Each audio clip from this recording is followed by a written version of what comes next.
say SMS and as a WhatsApp e ho nyina no obetimi edo messages afa ene anope yebenya bre ene adaje ene etimi akenkan mu ede amount asembisa bi ena wo awpese obusa akwanya eda ho ede ma so obetimi di aba na yenya bre ne yetimi ebiebiem ede amount edu memre da say ya yesam ye netiefo ne ye yahwefo akwanya foforo akwanya de mo ne se ofon na wo use no ebia na dwumade bi nti onsekuta bibim a wontimi emfan type ntentem ana se dwumade na ekwa agyaw wo akwanya se ubeye voice note na odi aba asembi e hawo bia asembi abeso o chewa adwene fa ho e dwumade su no eno so betimi e de afa 0241915555 yebebo e dwumade su na ba bia wo bia no so watimi ate wasama wotimi e de ebaye baba yi said the sports lawyer atena se baba akwa aba se bibia boko all right okay eti ede no woni je we ma de fana woni je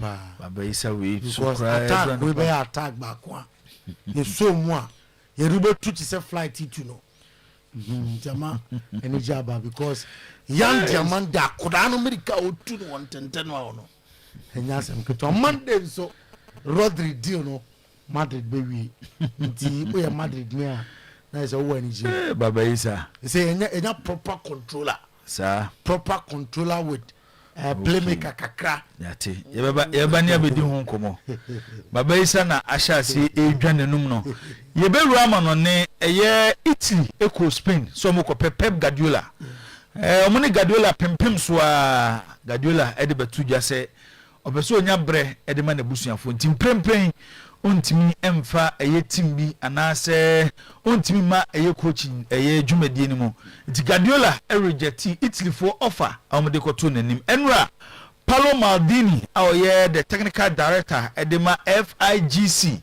and afi eye president edema FIGC eye Giovanni Malago omo emienu ehia omo to adwene na no omo si Italian national team no omo de ama eye Andrea Pirlo ono ena omode amano ntinei verbal agreement o ma agree nyame ya aduma adwada enkosi be benada de na Pirlo akopiem ewo FIGC omo headquarters na ordinance akwohye krata se honsem wo ha babaisa ebebiebiem na ordini nyina ede atu edwa Real Madrid so ede 100 million euros akọ RB Leipzig ehona Real Madrid de 100 million euros ne koye Leipzig for so mo fo musika nko yes sikano wo fom Madrid Diamondi yawo Diamondi the Ivorian International almost almost pay 130 million cash fixed amount asana bonus sabeto aso nti ye hwese Real Madrid ede ebekwa Di Maria so akasa ede afa Argentina on World Cup omanti anje final game a Spain show mo honsem ewa ha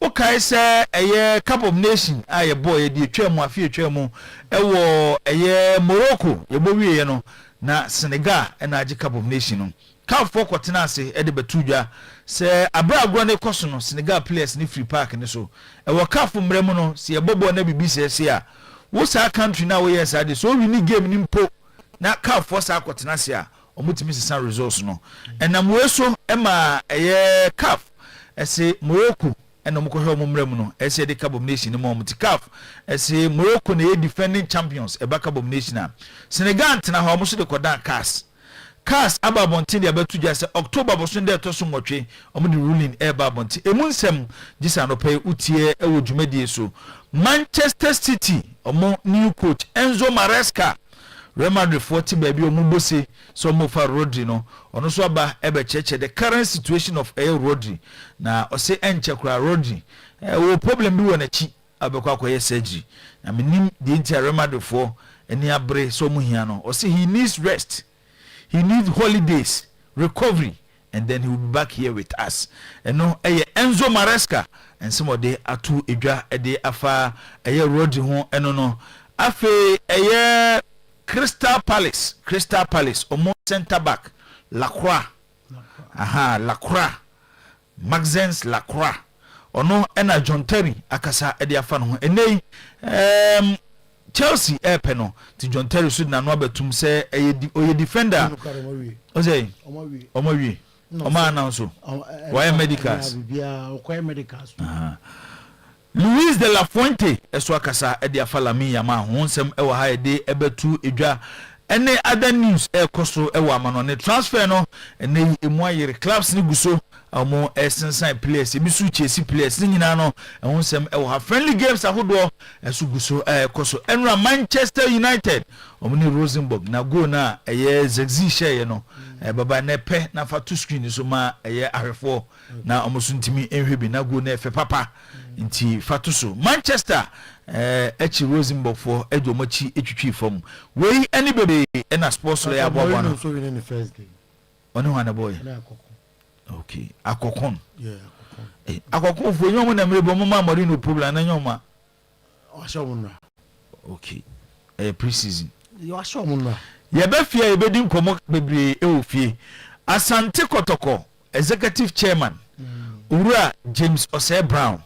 one eye Togo afede ohene kese omuhia enura na nhyiamu no nkomo bebre ekoso opese wote nkomo ekoso between eye Kotoko board chairman and has board chairman a gisa no pay okan ho ewo eye Oyerepa 100.7 ye de mu nsem nyina no ebetudwa na no pay one Laporta one Laporta Ura James Brown one Laporta mse said we see here in the Sebasa otutu to this abewe no nya problem sa na nsem wo beto Fiorentino Perez hweye boss I say on say o excellent ye 240 yetwana basa ko fan to the god aba yetwana basa si ehi omo iska omo si stadium ebina Ura James Brown ye no one Laporta eno ensem ewa ha dienti ene ma sanhyiamu yi ekoso Kotoko board chairman ene has board chairman eno so yebedi ho nkomo anopai ewo dwumadie eso former coach edema the Black Stars of Ghana Otuado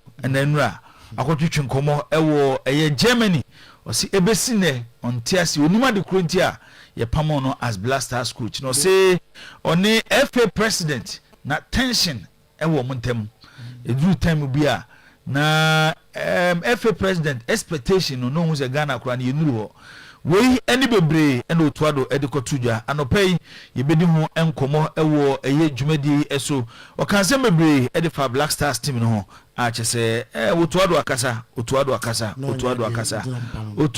akasa ede afa eye Black Stars mse pamo no eyaw eda so ewo Otuado mu ni nyina ewo ha a yebedi ho enkomo afi Ghana Premier League fixtures ababontin clubs eguso awomo eboabo mo gbiguso omo eto players amamfa tudwa se Mediama akọ Mali Stade Malien akọfa omo center forward anya agro na Mediama di o Stade Malien omo striker enne anopay mamehwe se wa hwe na me breaking sisi na obi afa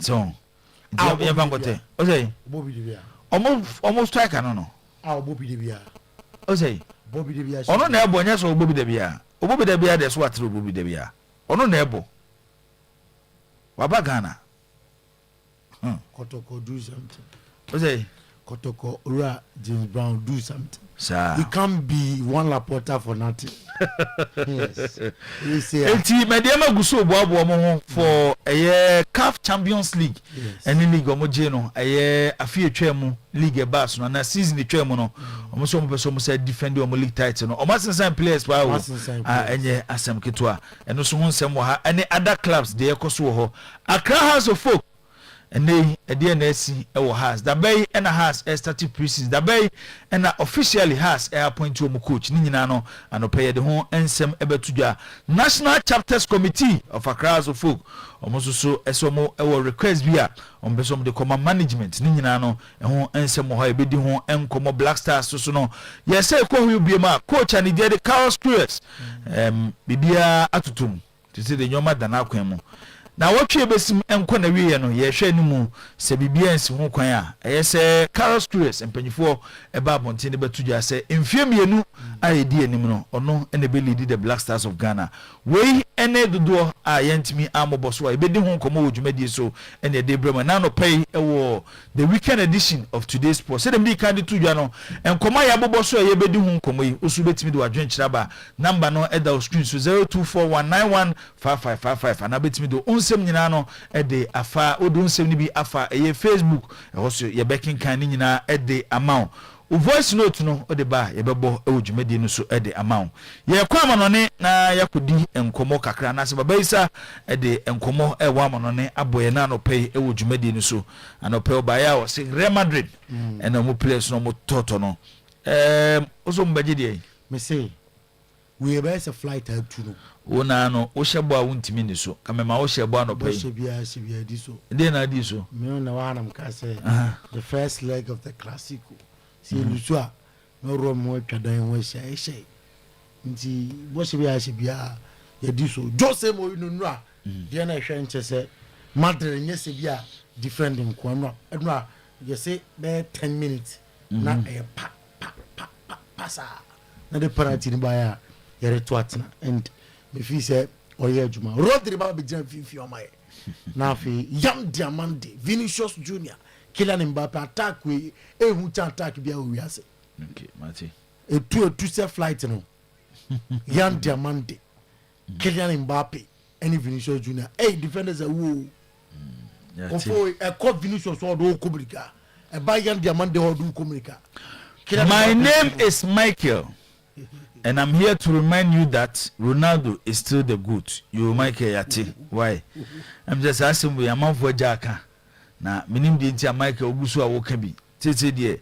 GOAT asem de yatra ho. GOAT asem de se obi anim se. Ye twom da. Nti Michael yatra GOAT asem da. You say ya pa GOAT no ho. Nti go to nkomode anopa wuntimi mfama miyeni sisi obia nim do ye go to no obia kwhye ne dem na oni ni sumye e fa adwene na obusebusa na adwene se hwan na ye go ta obia nim go to no nti Michael we ye ni hu nkomo biem. Good morning, listening to the show from Bremen UGC.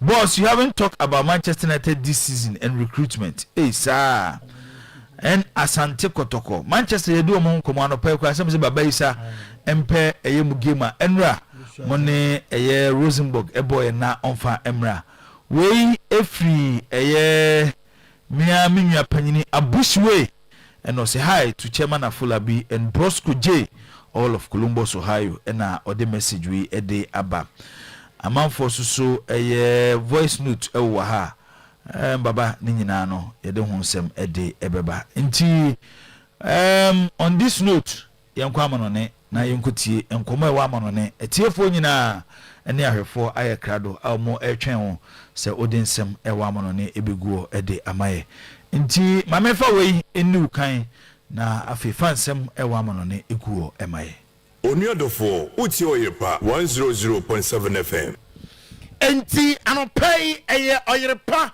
100.7 FM live on Oyerepa TV. Mbrasanso anopay ye konko funkroso and sabwa edi adenchechana ebu fumpa e onko funkroso a edi sefata se anopay ohwe na otie ena yede asum wo kitikiti mampole bi ena ewoma akansuo yanoma kabu no pa anopay yetu ebo asia confirm mununu nyina ama wo na yacheche mu ye na wate ase sede se ene sede efata show ne live e wo socials no so Oyerepa radio Oyerepa TV Ghana Oyerepa radio Oyerepa TV Ghana Oyerepa radio etaho enti o se na wa commente me ba na the boss player atuno boase akinkan nyina ama sede se ene sede efata ene anopay ewo WhatsApp no so wode ka cha se baby awo bia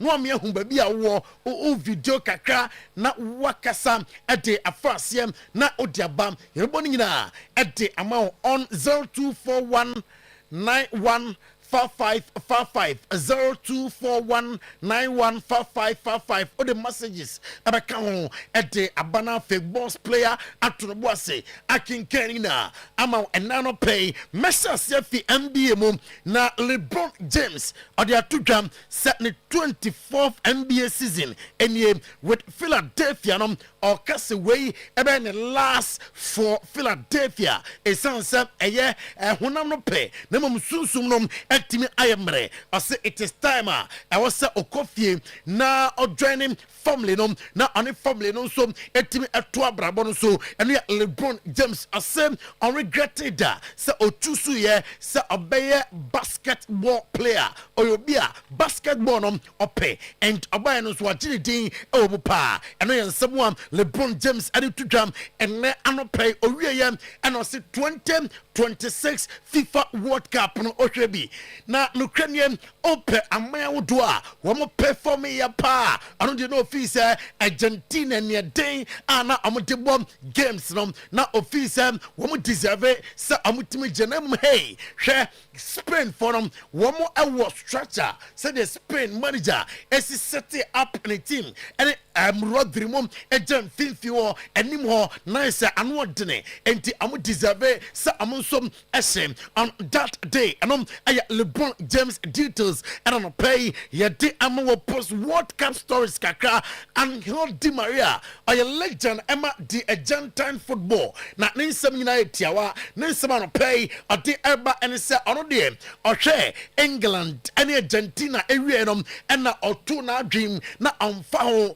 and the ebesie ewo finance ningina mo ne sam amo ene England ewo unfinished business inti say on England bob na utimi efi e go down ebe tika enya the winning goal yi England film ewo World Cup ma exercise what me TV a lot and aye Di Maria ne sam no owie no se hwe in football there untimi can player bia emfaran toto Lionel Messi adia Lionel Messi aye ewo football no player bia any asasi so a football asase watimi ayebie na se ofi Argentina am national team ma adia ewo team no aya his soul the soul of Argentine national team no and Lionel Messi okwa of the cup I was so much asase na am pel before fra obetimi asese Lionel Messi or say on team for player bia and pressing Lionel Messi da this a bia udu obi bam now say ameye enema asese Lionel Messi and yansema oruanom edi atudwa anopay Dr. Patrice Motsepe or Confederation of African Football CAF president and I say onamwa ya no tibi man for crutch me say oh and Dr. Patrice Motsepe a person okọ for third term aso bia entimin convincing them work of first term work of second term na obesa kobiem owiem and ochem say ensemo akodi cast no onom ensemnom say on can be ningina mo anisem amadi can take decision say Morocco and that AFCON omatimi age pemranom na pemranom ensese no ho discipline committee no trans here enye se bia onom Dr. Patrice Motsepe and trans no kokose mra bia na emra da odada entisekas the ruling bar obia ebajatum eko de emataranga Lions of Senegal wombeje de atum eko de emam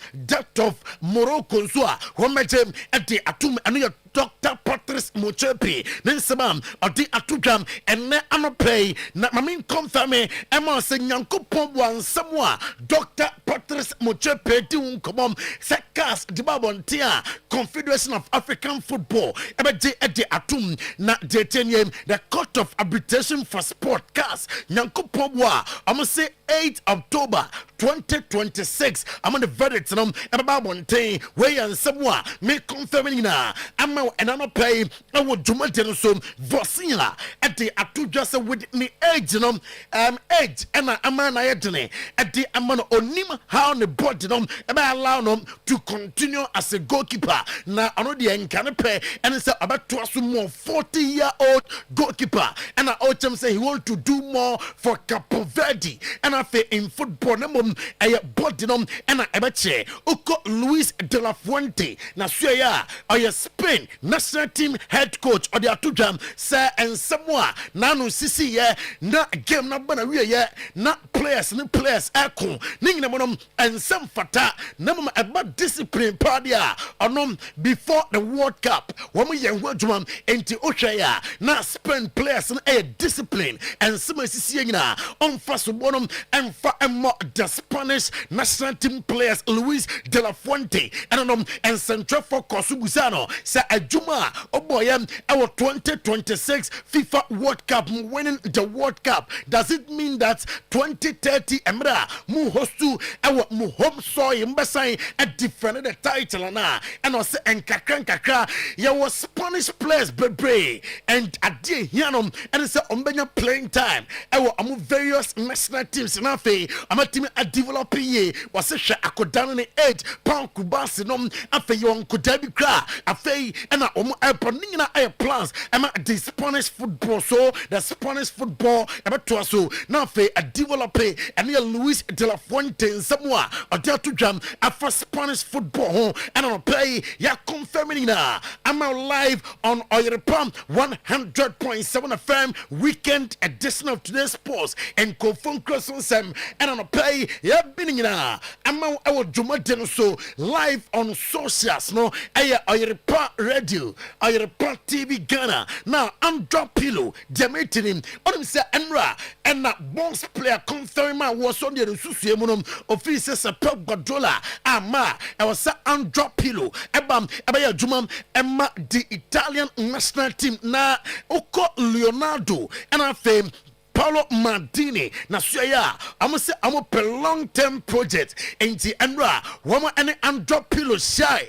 ema verbally wajatumum sa abaya jumanom ede ama the Italian national team and your reporter eka yansa enano pay and Carlos Ataves at the etu jasara o football na say football club nom open manager differently or plan B into officer Italy form na amo plan A aya Pep Guardiola na plan B no ora Andrew Pillow o gidi o hwekwanya of so born de na oye our pretty no so he will be a good manager ampo a training so to become a coach no on your distinction and no actually say or a good manager and a jumanom otiase opportunity and for Emma Andrew Pillow and Carlos Ataves Ninsema or the Etujam and pay enough of the international news and let us after the World Cup and you're doing that. I'm now and pay on Oyerepa 100.7 FM live on Oyerepa TV live on your radio. Oyerepa 100.7 FM and pay Mamento so Enfi England and Yanin Komokakram England and pay Enzo Maresca and a City Pep Guardiola Manchester City Bobokorum na oya press conference and don't know Sam Rodrigo Cascante Nyankopo Bwa e Jordan our issues be our neti enti abaya minor surgery na oria minor surgery na I was say onya holidays afi oria I was say arrest we are I was say recover na fe otimi adwane Manchester City back and ayan sama Enzo Maresca former manager Emma Chelsea now with Manchester City or to jam and na anope oria and central form ebusan say a pressure ni ho say Pep Guardiola ebe Champions League ade to so in the Premier League titles no ade enti I carry a tell say pressure ho no so challenge ni de our home memom enna hu say Pep Guardiola enai onom enna echo no wobesina nine ase 20 to 25 years ni de ope best manager I Pep Guardiola a dear na Pep enya biem ansampon watena ba bia kasam or best manager owiem and outchem sam with 10 years spell our Etihad 20 trophies exercise challenge kase at the Emma onom Enzo Maresca and what him or confirm ye say on timin kasa Jack Grealish abatna and answer abeko nembum kakra wo hu our Jack Grealish ho emra okoya juma Emma Everton oba juma pa and answer Enzo Maresca at the atujam afa Jack Gillis one get a son some at 2 and not pay Demete Items City wa Homani Bako at the RB Leipzig for Jan Diamonde or ye the Ivorian International Osia Kai Emma RB Leipzig City Bako at the wa and pay Yatinina at 2 and I will do my so live now and pay visa Yabakom now for Enzo Maresca first Manchester City press conference on the SMP and a team atuja how or prepare the team for the new season how the team about Ramo after Pep Guardiola and Twaso and Juma Bien and for Emma Club on a transfer so far players Manchester City ultimate atom Elliot Anderson and Ochem Sam Elliot Anderson Fay and Abachem in the Premier League are one of the best midfielders I say Sir Elliot Anderson or Rodrigo Cascante or Phil Fodenom na Sanimom or Jamie Dukunum or a South place where differently I'm your player who met my fight for the season. Now you bet here Enzo Maresca Trene Emma Manchester City or Church Pep in your now about Pep Abaso said 20 to 25 years he's the best manager. Ninginam you bet here Enzo Maresca. Yeah, before we start, I would like to send a message, a big hug to Kevin Keegan family for this moment. And yeah, I feel, to be honest, as we said, like back home. I feel very good. The feeling since day one has been brilliant. So happy. I think there is always something to do. Because it's something that we want, but also because it's a bit the dynamic of the window transfer. So probably there are a few things to do, but yeah, we are in the process to do that. First of all, I have to say that it's a privilege because the reason why the club decide to go for me, that means that for me it's a privilege. As you said, I said many times that, as you just said, I consider Pep probably the best coach in the world in the last 20-25 years. But again, it's a challenge. It's nice. It's a privilege. Also, the history, of the manager with many years in the same club. After always struggle a little bit. After Sir Alex. After Arsene. But also, it's a challenge to try to do the right things immediately for this organization, for the fans. Yeah, first of all, I think the organization is the main thing. This club, this organization, they are 3 managers in 17 years. This is not normal. It's not happen often. So this probably is one of the things that I'm confident that we can do a yes, indeed, Pep Banonom. Enzo Maresca, Nisma Oriatu and I pay any confirming. I'm our Juma Genoson Sam on it 1 year Jumam, our Chelsea, Nidin and Pedro Necto.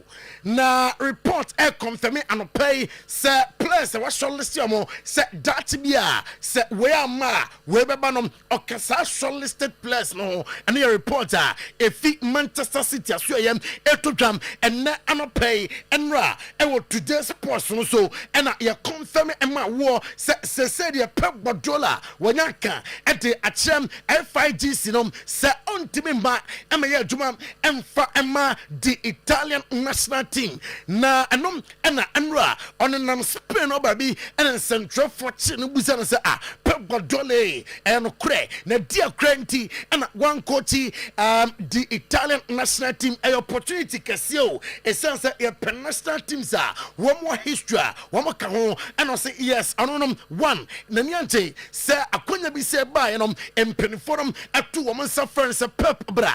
Na young chicken come na obeka say I sorry this time around at na Pep Guardiola. Oh yeah sorry I say one say what baby for 10 years emrason say okofie na fe a recharge kakra with the family and some po and what me are returning enti enwa any de ntia ogina so a one accept Jumanom Pep Guardiola letters and yadi atu anim e wo Juma de no so na Bernardo Silva say onom obey Bernardo Silva ni na e Pep Guardiola of course o football mu a your good managers e wo ho your coaches are amatima prove ya jim crew outdoor nemum Pep and Sonko and then some Bernardo Silva of Real Madrid former player Emma Manchester City at the Etugam and na anopay na or say young Kamo Biante say or Greece Messi say it's an amount for freedom I'm say or Greece Messi and to me co Arsenal so yeah I'm say Andra I will today's person so me confirm here Emma say Club Brugge Akodana last season na nyasem keto assist outdoor goals outdoor na oseye Kratos Zolis na wasign at the ama Arsenal and no see official Arsenal a right team at the ama onom betim at developing ye and manager na ono ne baba ya adwuma that is Mikel Arteta nom etina say a club kese club last year or the English Premier League now for osabo finals of the Champions League and are you happy joining Arsenal bobokorum and what Julian Timber I mean confirming Emma say na brabom ono Julian Timber adia Arsenal pa and it's a one team ankobo 2026 FIFA World Cup because of injuries or say baby na ono team adruno fisa na wadun bigger and ka oko World Cup and keba add more to nivolu and afeni profile nom and yan samwa Julian Timber and play or to get dinina eto him I would juma so na Kratos Zolis and signing for the champions Arsenal winning trophies for the club and afe and Sempino Ochechemu.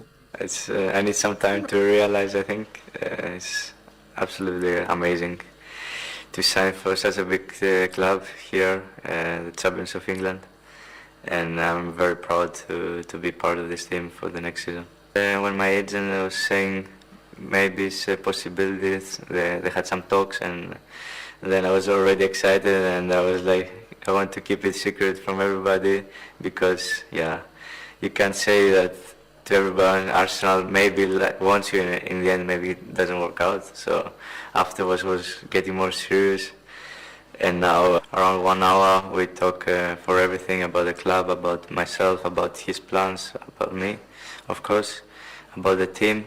And I can say it was only positive things. I go for goals or assists. That's my point of view as an attacker, as a winger. I'm always hungry to score or to give the final pass for my teammates. And I can say I work hard for the team, also in the defensive part. Yeah, I can see more or less. I know the level of the Premier League. I know it's the best league in the world. Of course, it's different if you play for Norwich and Arsenal. I think it's you have the ball more as a player of Arsenal, so we attack more the ball, more the other teams, and it's very physical, the league. Christos Zolis, a Greek Messi, Aquano or Jibono no ba. Utu is a player near Nesam and Yadia to him and Anopay, me friend JT for short, John Terry for long. Enra, and I'm a confirm Emma was Maxis Lacroix. Say Akudanum, acquire Medicas, I'm a Chelsea or Passia, Chelsea in a way. Nice Abaya Jumam, I'm a Chelsea Bokon, and on John Terry, sir, ni move to Chelsea. One of the transfers, Nania Jumpa, or a defender, said that you're high pump form, not able players out do Dino, on Onyasa high pump, no a defender.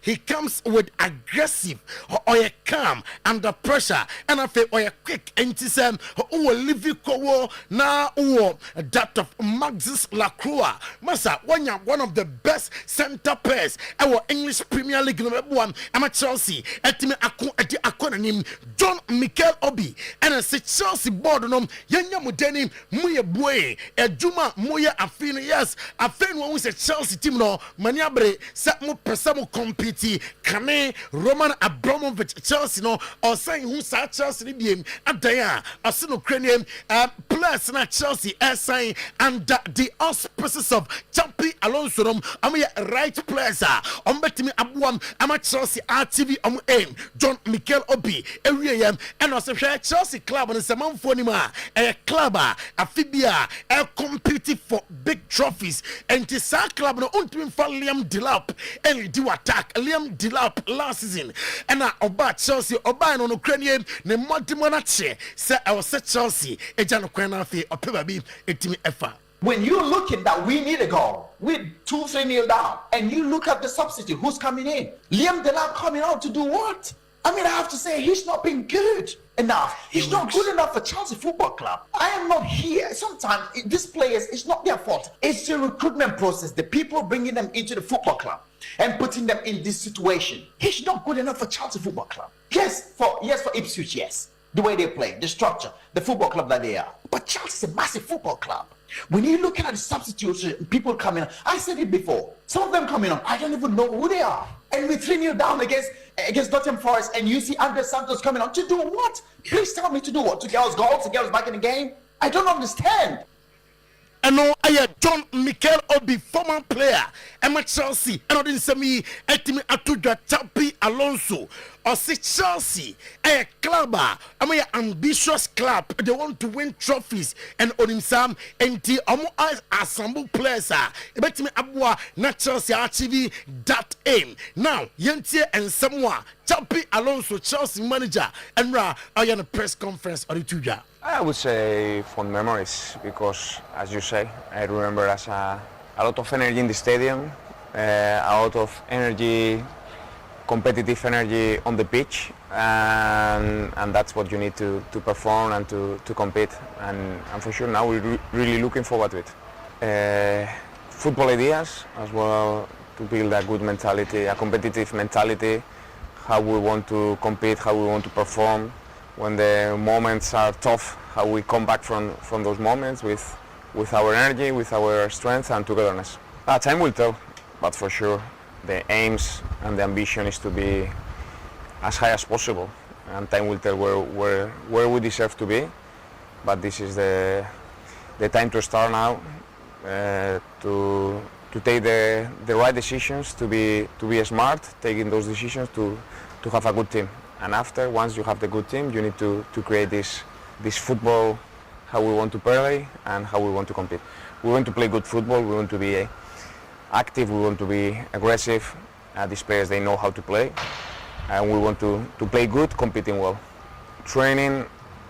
I say Chelsea, a person, good football.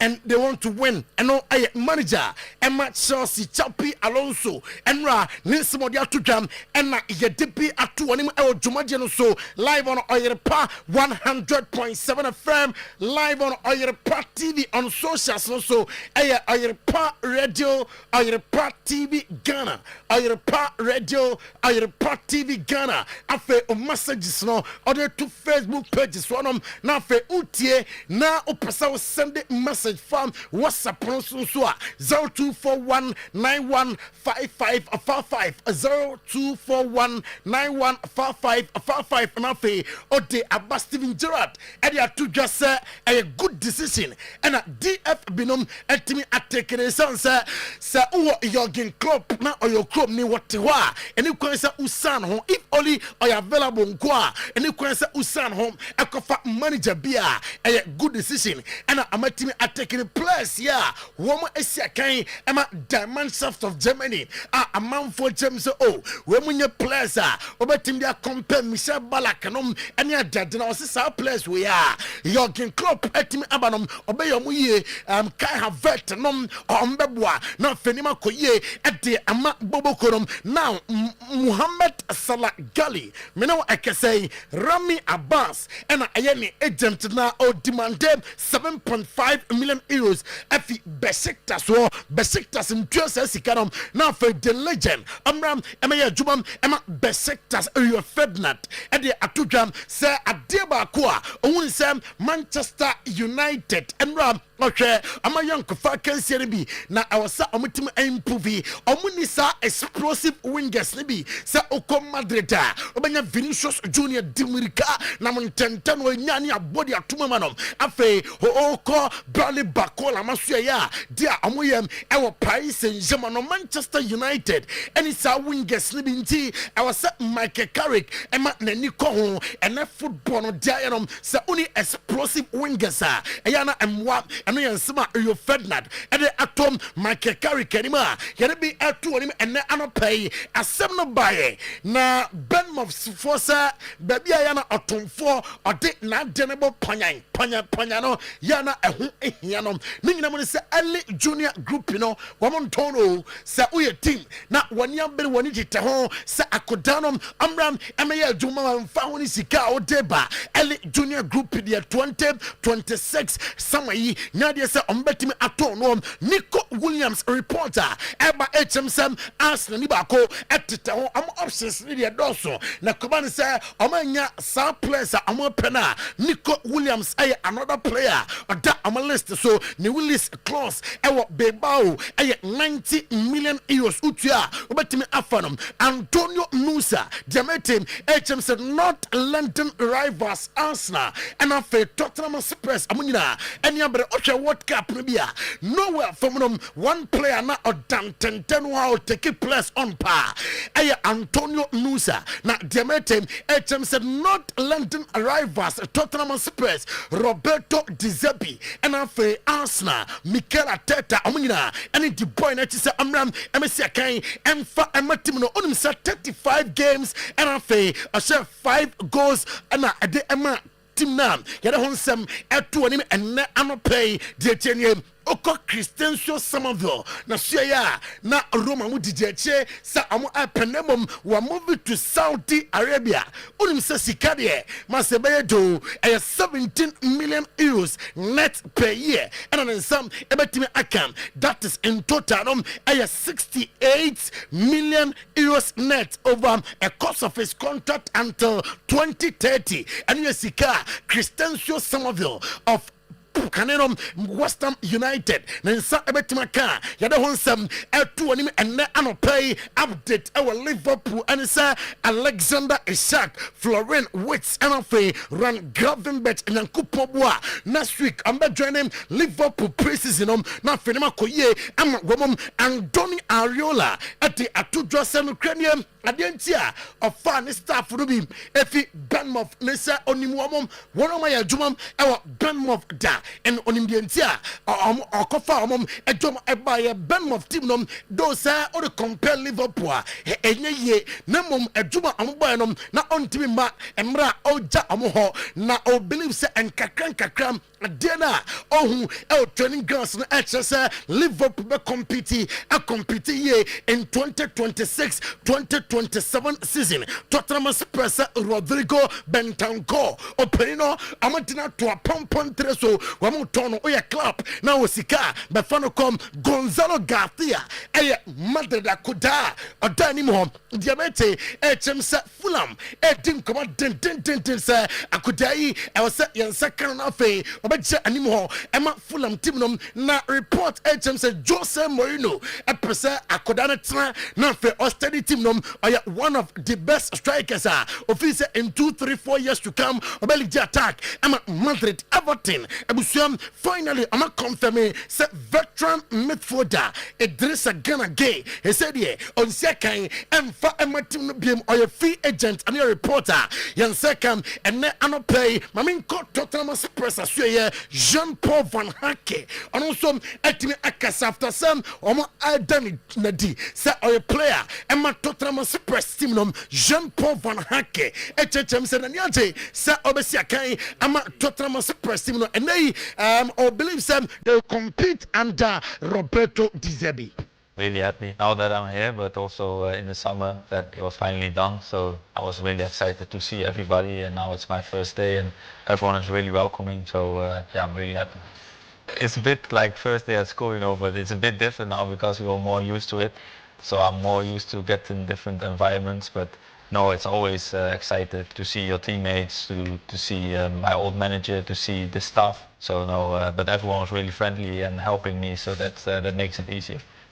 Yeah, it's a bit different than normal, because now we had the World Cup and then the transfer happened in the middle of the World Cup. So I needed to focus on the World Cup and the games, but it also gives me a lot of self-confidence. And then you have a break after. So normally you go straight to the club and meet everybody. But now I need to wait a bit, but no, it's all good now and I'm really happy that I'm here. I'm really looking forward to play and also I'm really proud to be of course, every football player, every professional player worked really hard, otherwise you're not here. And it's the same for me. I worked really hard to be here in this spot. So yeah, that's also, I can't wait to play my games.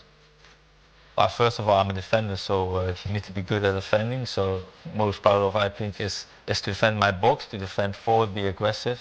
And then on the ball, I think I can play good between the lines, good from the back. So yeah, I think that's a good asset to have. But first of all, I think it begins with desire. And I think that's the most important thing. Of course, I'm also Dutch, and we're used to play out from the back, play attractive football, and I think that's also what Spurs want to play, and also this manager. So yeah, attacking football and play between the lines, but also in defending, be really aggressive, play forward, try to defend forward. So I think I can do that both, and that's a good combination. So I started in non-league, so I was 16, 17 when I played, I think, fifth league in Holland. And then it was not usual that there was like a 16 or 17-year-old boy playing at that level. And then I got scouted by NAC Breda. And then yeah, I went there, and then I played there for 2 years, I think. And then I got scouted by Brighton, and I was like, Brighton's coming, but it's from the second league in Holland to Brighton. It's a big step to the Premier League. And then I went first to the Eredivisie, the Dutch league. I played there for 1 season for Heerenveen. And then I went to the Championship, to Blackburn Rovers, and that's where I became a man, I think, because he played. And no, I Jean-Paul Van Hacke, new player. Emma Tottenham Spurs, Ninsam and Roberto Di Zerbi, sir. Tottenham Spurs, NWA. Our transfers, na Adiaka, and it's a umbenya potent striker. Obio Jenimwa, Oman of 3 chances, sir. Obetum Yenum, Atuatanam, and near Roberto Di Zerbi, and I don't know them. Atuanim, and Anope now. Yamra Spain, now Fayanum Comom, I was Spain, Nanope, Luis de la Fuente. And they to just I believe some Ferran Torres ever more at the Ama Barcelona. Okay, chances kakra. Onya a World Cup and Adena. Oh yeah, on a fun dinner. A lot of club na. You don't want some I'm on some Lamine Yamal. And the best of World Cup performance. Now I'm on for expecting them on coach Nidia. A Juma or the Emma Lamine Yamal. Our 2026 FIFA World Cup. Oh yeah, at the Emanum. Now Uko Barcelona Suya. Urim say I'm one bucket num. I'm a center back. Now report no Ababa on Emerick Laporte. Detaining letters and say Emerick Laporte no still deco. I supporting director. Come so I'm some team Akanana Athletic Club Beba on former player Edin Pa Odin come or say a dear man I day and yes Sikasem and yes Sadia player they desire to play for Barcelona and was through sporting director Deco Nensem Anonom Karim Adeyemi Enra on himself a complete training kama Emma Barcelona Enram na Hans Flick and the technical team nom Ejanwa more AC instructions near Jade at the Karim Ademi and a dust screen so and I play when joining videos from now Oko Alejandro Bade na suya reporter a film FC Barcelona medical team no asuya eba HMS of Safam Pubedia na ningina monisem or training separately from Enra Trainer FC Barcelona etimi ayaye Nyankopobwa on Monday Rafinha eba returning to training with Hans Flick and Afe Nema Koye at the Amano Julian Alvarez Diaba and ye letters and sir Atletico Madrid remains clear and our man needs to do and Sam Julian Alvarez there. Now there's a Ambetonum at the Barcelona. I'm on strengthen rival. Young Nani fight for the La Liga and to see a toy best player at the Mount there. Nice to improve team at the Amantian Tono and for Amamum and we are Jeffy Atletico Madrid. I say yeah, Etoja and Nano pay the bay and Julian Alvarez linked to Barcelona. Yes, live on your radio or your 100.7 FM on Facebook, Oyerepa Radio, Oyerepa TV Ghana. Now, I'm in front to jam. Demetini Oko Madrida and Comonum etime akonanimpa intensively Rodrigo Cascante. Esi boy na sidan ewo Madrid Como na ono de na kuma ne se obefi Manchester City reportedly cry say when informing Manchester City say on pesa obeto so de Manchester City afi e team num na Madrid abusuam wo mu team come report say Florentino Perez say there abaya priority signing ama team ninti na otete Madrid pesam oton Orient Chouameni na enra amene akokon eba yankofa kan say Di Stefano game no bana we na Madrid din kunim eka ba ko nti yanko Oyerepa TV no so na fe enram the first Madrid preseason game under the auspices of Jose Mourinho. Yarabato so now why enjoy some video no been visa oko videos numa at the home. Jose Mourinho Sam impressed about Ada Gule. Said it was starting preseason and Nyama at the amateur no bibia ekoye enra game now boys no one way a first preseason game tinatemporum our fam kakra nemum dia our training grounds na enra ohun kakra and your Jose Mourinho ne de enom na abusuam anaduyo ena yene na ma ya tete sehwe madere forum amo ye ne secret en komona amadini wo soro pa ne ngina won say yan diamond amram na amesi akan emfa ema bobo korum amade 100 million euros ena ekoye sa RB Leipzig munji sikai na munjai yan diamond bom ene e right ho na yan diamond da ho ntantano ho na Vinicius Junior at that right one tantanwa na fe Vinicius Junior or dan tantano na Kylian Mbappe enso jani mu attack we die anu be show and your reporter enu etodam e wo dwuma de so se Jose Mourinho na ena I prove deal no se monfa yan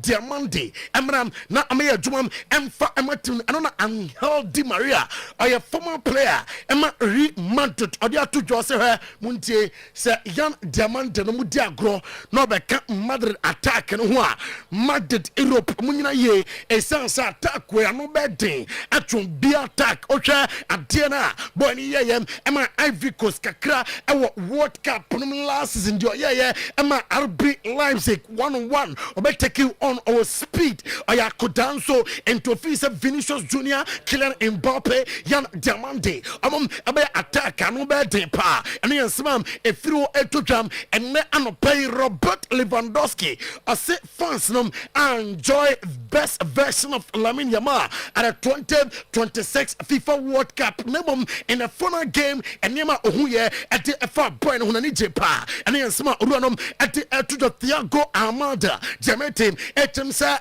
aka best 3% per na Flamingo and na wie Zidane officially Nyankopon Tuesday France for no pan on to man sa oyetrene ema the French national team classico ebe to jam one day before the Ballon d'Or that's the 25th October air classico not 26th October air Ballon d'Or ya no kai ashe no nsum eno ye letters ya de ema arawosam biasi e was Spotify Campoon 54-year-old worker watu nanom ewo ensiado emra onya workplace accident or construction site of Spotify Campoon and your letters ya de emo ene anopay ewo dwumade so na okonsam fufroma Oliver Candia tudam o se Madrid se omunim de here pa ema club na enye player bia otna wose Michael Olise asem ohwa mother last season besi neya adia omuhia enya Michael Olise eye Rodrigo Cascante at the missing link in their team since Tony Cruz akoyeno womunya obia baba se adwuma no ama womunti amunjai Michael Olise asemnom na fe amfa Rodri emfa no emra ene ensema Oliver Kahn boss player odi atudwam e odwuma de so Ederson so started preseason with Atalanta who's adianom enkoye intense de when you started preseason na Luka Modric said it will be good under Ruben Amorim and Brahim Diaz Juventus jenche den say de tebia a wɔn bɛfa no boss deɛ de sɔre so no ɛyɛ Oscar Bob yɛsɛ Roman form now wɔn de ma tense nyinaa akɔ Norway international no so sɛ Oscar Bob no metua 31 million euros ama City na Oscar Bob abɛyɛ adwuma ɛde ama team na yɛde ne nyinaa ɛto anim na Rafael Varane yɛsɛ waka kyerɛ kɔmu nkura no sɛ obiara ama mɛyɛ rasta wɔ U team no nti Rafael Varane wɔhyɛ mmara ɛwɔ kɔmu team no mu obiara ne hɔ a ɔbɛyɛ rasta ɛwɔ the youth side ɛnom ɛyɛ deɛ fi kɔmu nso aso ɛyɛ ɛtodwa ɛnɛ anɔpɛ yɛn nyina so na amanfoɔ man so nsɛm on weekend edition of today's sports no yɛmfa no nyinaa ɛnsɛ Mr. Eugene Edu Poku striker head of sports for Promise Media ɔne ne Ebud team no atena ase deɛ aka nyinaa ɔmo de ɛba na mmom before that yɛne Canton and Magic drinking water ɛni nkɔmmɔ mumpanimfoɔ ɛwɔ ha ɛyɛ nsu papa Dr. Otto Warburg sɛ bɔdia alkaline wom no cancer ntaa nkyekyew na sɛ cancer mpo ntimi nkyew deɛ a ɛne guess yɛde aka no onomu a na alkaline no ɛhonam dware mu a yɛde nkyekyew basabasa nti anɔpɛ yi yɛdi nkɔmmɔ with Canton and Magic drinking water. Minia, good morning. Yeah, good morning. Sɛ bibia fine. Nti anɔpɛ nso ɛda foforɔ ɔdomfoɔ de adom yɛyi yɛbɛtie why ɛwɔ sɛ nom Canton and Magic drinking water. Well, ɛna anɔpɛ yɛma Ghana for akwaba na yɛma wɔn akyɛn family Oyerepa TV Samson afɛ live on Oyerepa radio. You pass it through now. You're in commodity for Canton and Magic drinking water, the only refined alkaline water. And where German so now one ma Bois Winipediano said ya baba a kind and Dr. O2 Warbeck Iron Shishemu and Wakana centuries times without number Mayatia says a baby and you honoma alkaline why ya rebate matina honum to no means you contain alkaline ya rent means now nipedianum into encassing so no a dronemum equine pa.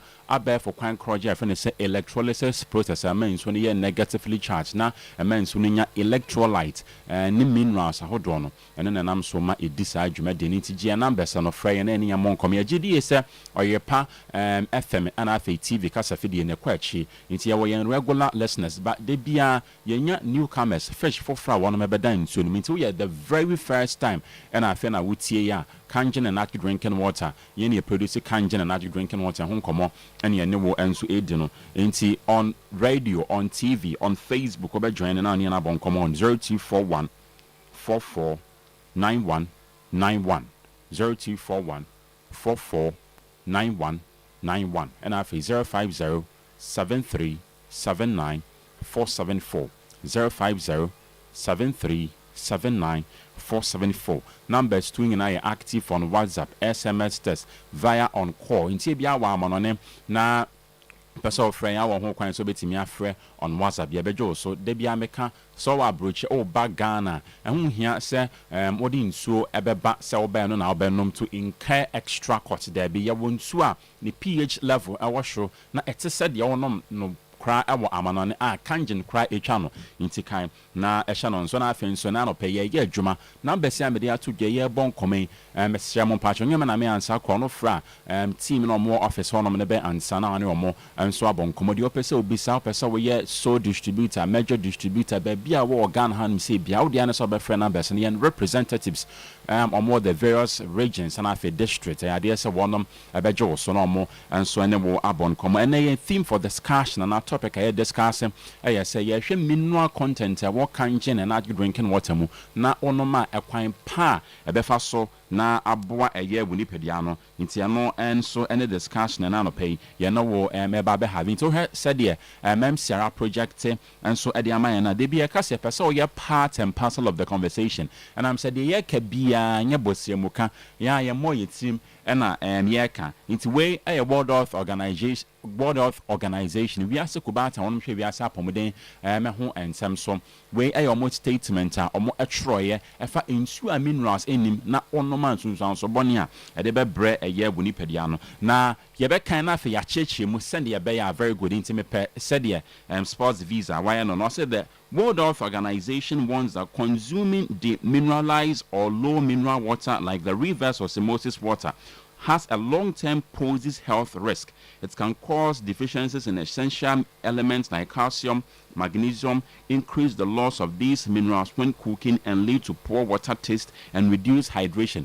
Brofo kakraka ama kan nyina World Health Organization we ase kubata ya one sem and idea say betimi abuti it away and I'm saying nyoma bebre omo research proper findings and some omo the results no and so e dey aba abonten na we don person omo kan na say based on topic and me say discuss no enye nsuo bia na ye nsuo World Health Organization say onum nsuo a minerals anima they say at the long term oko wanima example ade anas ade na abehu say nsuo onum no minerals enim ye wo processes bebre fa so ye de eye nsuo ye wo the reverse osmosis or reverse osmosis ni ade say pose health risk ade nsuo so bone ebeba eye buni pedia no so and intina I recommend ama na no pay say also choose kangen and not drinking water and I'm say ekura nuane no bia ni pedua no enso ehia and time so that number ya discuss am what say odidi a per certain food content and also per certain nutrients be aware the mu nti proportionally would the friend say balance meal but the only so say insu anu so ko ni pedua ni mu no anu so ye aduane fd amayati ase say I say insu a was a ko ni pedua ni na say insu a ko ni pedua ni na was nya a pH of 6.5 upwards echo and kanji produces 7.5 8.5 inti and hon komo and an pay no airboy inti say in swa minerals enimino udi dijuma I say calcium magnesium potassium any nuanua e won nsumu no enya de say obenya no proportionally and as say bi ni ma e be ha eye woni pedia no Yanko next slide so na fe details yenhwe mu ye passport visa very good nti wo hwe we ya ye ba behwehwe nsu ahodo a anase nyoma ahodo a World Health Organization ekan a ochie mu ohwe the first point now say essential nutrient deficiency ahanim say the person ochie say also water naturally provides supplements highly bioavailable source of calcium magnesium drinking water lacking these contributes to a lower overall daily intake ahanim say the person ochie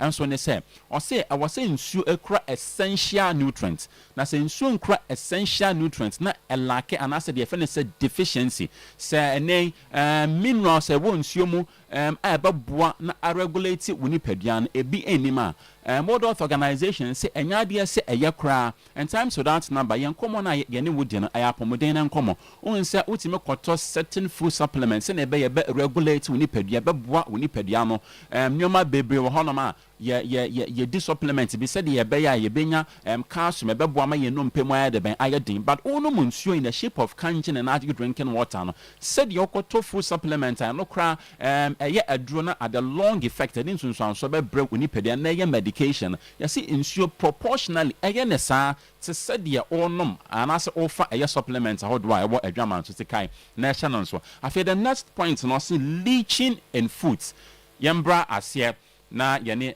mahefo ne atiefo emonkomo now I say when the mineralized water is used to cook foods or prepare beverages, it actively leaches essential elements out of the food, reducing nutritional value. I had him saying and common one, so one kasa wa to wediane na obabe prepare diane na na se wodi nsuo eye tea eye beverage bi na onum se nsuo no elake sa minerals ahodo ya maybe wo kanji mu na wo de na wo no maybe any magnesium potassium and calcium na yesi enuane no okra ewo aduane na onua no emu no anam se nsuo no minerals enimu ntina ya de se nsuo na minerals enim na wo de no aduane no mu enuane no no nsuo no eyi e de film and your friend say leaching of food inti enye nsuo mpo kra onom nko akọ ni pedian mu mpo kekete se bottled waters ne the others ne mpo at large nsuo ade no aduane nyina no ya de se minerals enima enuane no mu enuane no eyi de film ni pedian mu increase excretion hanim say they no person watch was say long-term consumption of water lacking dissolved minerals can cause the body to excrete more of its own stored minerals, compounding deficiency. I heard him say the person says specifically on insua onum diako ni pedianimu. World Health Organization say insua obenom ediako ni pedianimu are a lack dissolved minerals. Dissolved mineral ebi a molecular hydrogen, ebi potassium, ebi antioxidant properties, ebi the level of alkaline properties, ebi a microcluster. Yes, this all no mensua any sa minerals way na ya tiagu so na ye no ni bebreba. Ayade say ni peduana ho ode a store dada ni peduana be hian. And I'm saying so ni minerals enimu entena. Ni peduano ho ode a store dada nsuo no esa eyi e de fi ni peduanim. E ba sa wo de how to ye ni peduano so. Inti kangen ye ma wati ase why and the reasons here I was also choosing no other brand but kangen and magic drinking water. Gianna Besni be in Frey and any amount come on 0241 449191 and after 050 7379 474. Now we need an abo and comma. Now yembrani and tinsifie with the next slide. Na yemo and komo yebeti mako back to very good way for no bottled water in Ghana contains mineral way papa manasi in your my friend said Professor Poku Deborah or your nutrition expert in your diko yemu or your monshemu what the 3 decade a period of 30 years and or the years research we are the whole findings about tuja now see according to research by water safety experts at the University of Ghana, no single water company in Ghana is producing water containing minerals. Way was in 2016. Into that time, na kanjine nyamai, but you see a kanjinaba way back in 2016, where your interview on a joy on grounds of plagiarism. Any Remonaqua, we give them the credit and I refine yin and I drum to say the other networks and so edino. Now, same way, and some can say minerals in so be a to didn't say mineral water being honoma containing mineral water. Now, interview in some course, you know, see in an interview with Joy News, Remonaqua, Prof. Tano Debra said he's baffled that companies advertise their bottled water containing mineral water. If you want to call water mineral water, it should have some useful minerals in concentration. The levels that they are so low that they don't qualify as mineral water. Prof. Tano Debra. I heard him say the person changing and say producers be brain no matter didn't say a mineral water. But then science showing in mineral no edaso. But then there's no amount of minerals I had a bang. A what in Sionimu. Yanko the next slide on and so the next slide and also of course so actually more I can say. I dare say very good. I say bottled water is preferred choice of water for middle and high class in Ghana. Consumers say it is the most expensive and the safest too. And there will be no bottled water.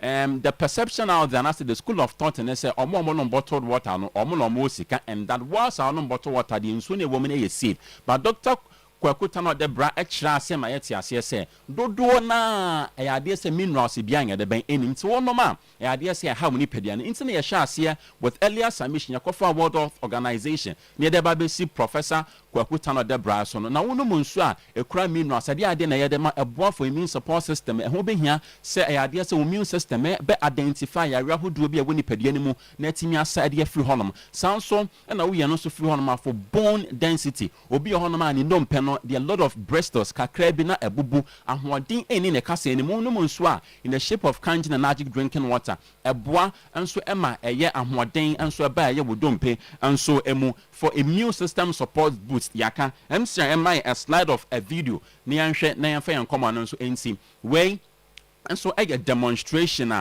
will be one other water no nya kangen your other water no a kangen there in other horn in a blue bottle and na kangen na oba be demonstrate amaya atiasa na say amaya ehunu na in two ni nyina no yenti nsama ye bra no eka.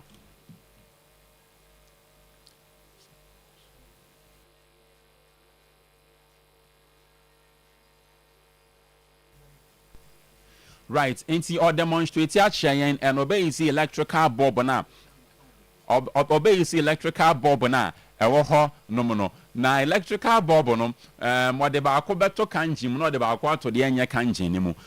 And this is a very practical demonstration. Into yankoma na yedini nyina way and the last point of it ye prove it with a video evidence.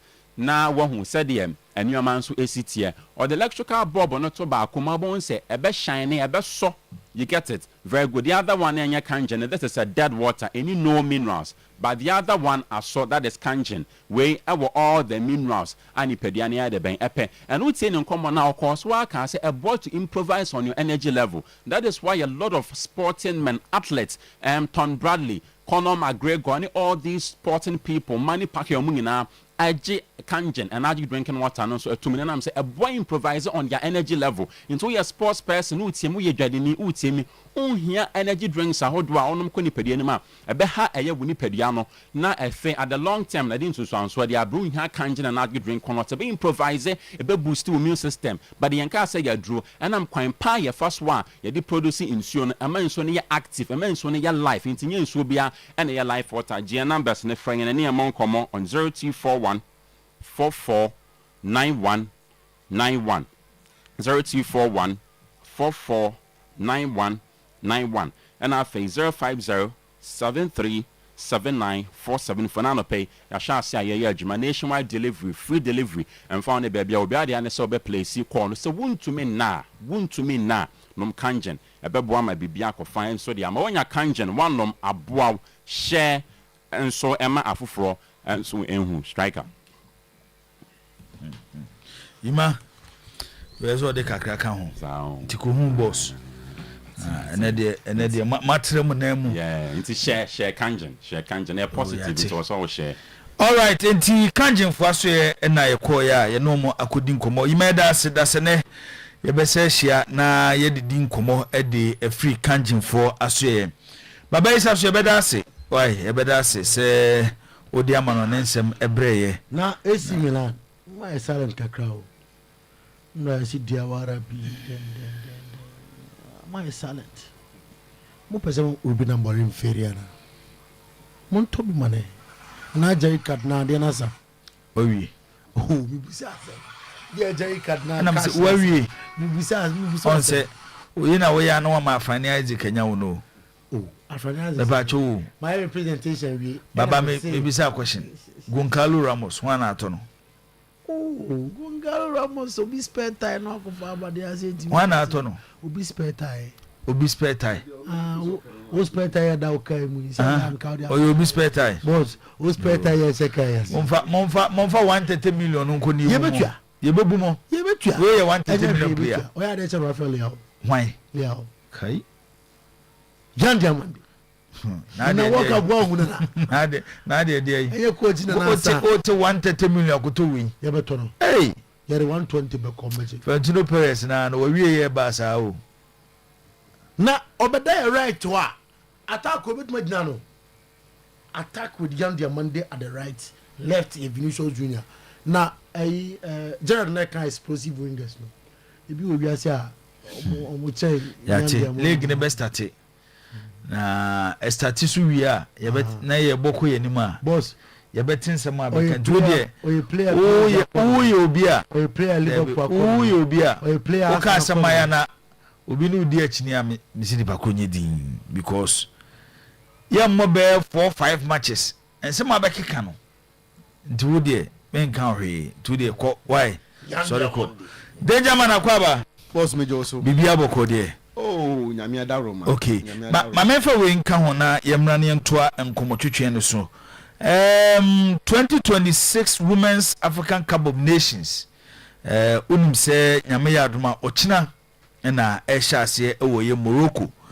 na ehyaase wo Morocco no na ye ka amobia te se the Black Queens of Ghana eso ejina Ghana na emu ewo eye Women's Cup of Nations ebekoso ewo ye Morocco ukwada ene ebebo ye first game Wednesday ene yebo ye first game ye ne Cape Verde 5 p.m. ena sa game we eba so yenu aba eye Elinda Kunsheka akopiem ewo eye Morocco ene on the show ye ne Sheka bedi nkomo e de free eye Morocco na ya hwe Black Queens team no mso ahoboabo a omode ewura eye tournament nim nti Women's Cup of Nations tournament a shase nyame ya adumo china ewo Morocco no ehun sensem nyina so no ye de ebetuja said dem kan say ye be free Shika on the show na ye ni Shika edi nkomo afa danger my intiwe anopay good morning me gidi se nyame adom bibia adom arakwa na kwakuri ni nua no obia ho ye anti omo nka me ho ntoko obia ho ye se fie so boko kakra nyame adaroma asasi so de ayana ehia kese ene se ade bechi na divine selection no ebi account enya kan wa eso mbuche bibia asasi so nti oda sori anopa na odi aseda amenyankopon because baby awiase ne kakosi bia no ewo muse ye time no ensunsuye wo bia woni de sort de mechana se but ade nya sawo baby a wo bia na de odi kan rehwe animu ene se wompa na adu ti kotu su yeso na adwuma waye eye damu ni nyina no woni padua no beje na home akwadwojo ho kakra menim obi a wo ho kwan ofa so dae obi ho so ndo koto ha no akata nani ai ukata we kwan okoye di obi ani mo nipa kata kwa wonai wo ye wotama enana ankasa ba a ndie wo bua wo de nyame ade ma no edamu sonko obi ni nanim obi ni nachi obi ntise nyankopon saa nwoma ne bi ni nyame ye no yes enne ma wo yi nyame yes nti oda sori ya no pa na ade achu se kim pacho de oye bi agyae na fa aseda manyama yes ansa kwa no asori fu paso do be bia waye yes nti anopai se divine selection ni bi aka wa uti anopai afa aseda manyama yes danger yenko boss nti no that great meeting happened yesterday. Great meeting. Yeah, a great meeting. Great meeting. Yeah, a great meeting. The entire man is great, you know. And they say, at the day woman does. So we has supporter, we are Kotoko supporter more ninye for some meeting now, and no a bass, you know. Kotoko 4, I was sending on my caption, or has 4 sending on my caption. Okay. But a movie I very interesting. Now, me pacho, Resenia has for a caption. Was say football rivals, partners in progress. Kotoko 4 DNA, fabulous meat phobia.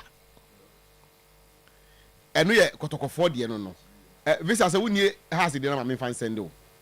Me dey kan ho preko na say wa boy dwumani nyina kama mama me na ayefe. Enti this special meeting is pregnant with a lot of goodies. Oh, say Obekaya, CAF president, invite Tobe, any Dr. Chema, or no.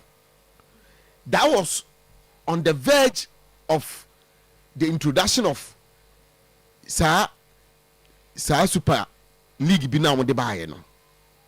Unfortunately, the two Ghanaian crowds did not meet the cut. Has impodie, now we are close by because of a normal naka for the Guaquemuno. I did has in ya.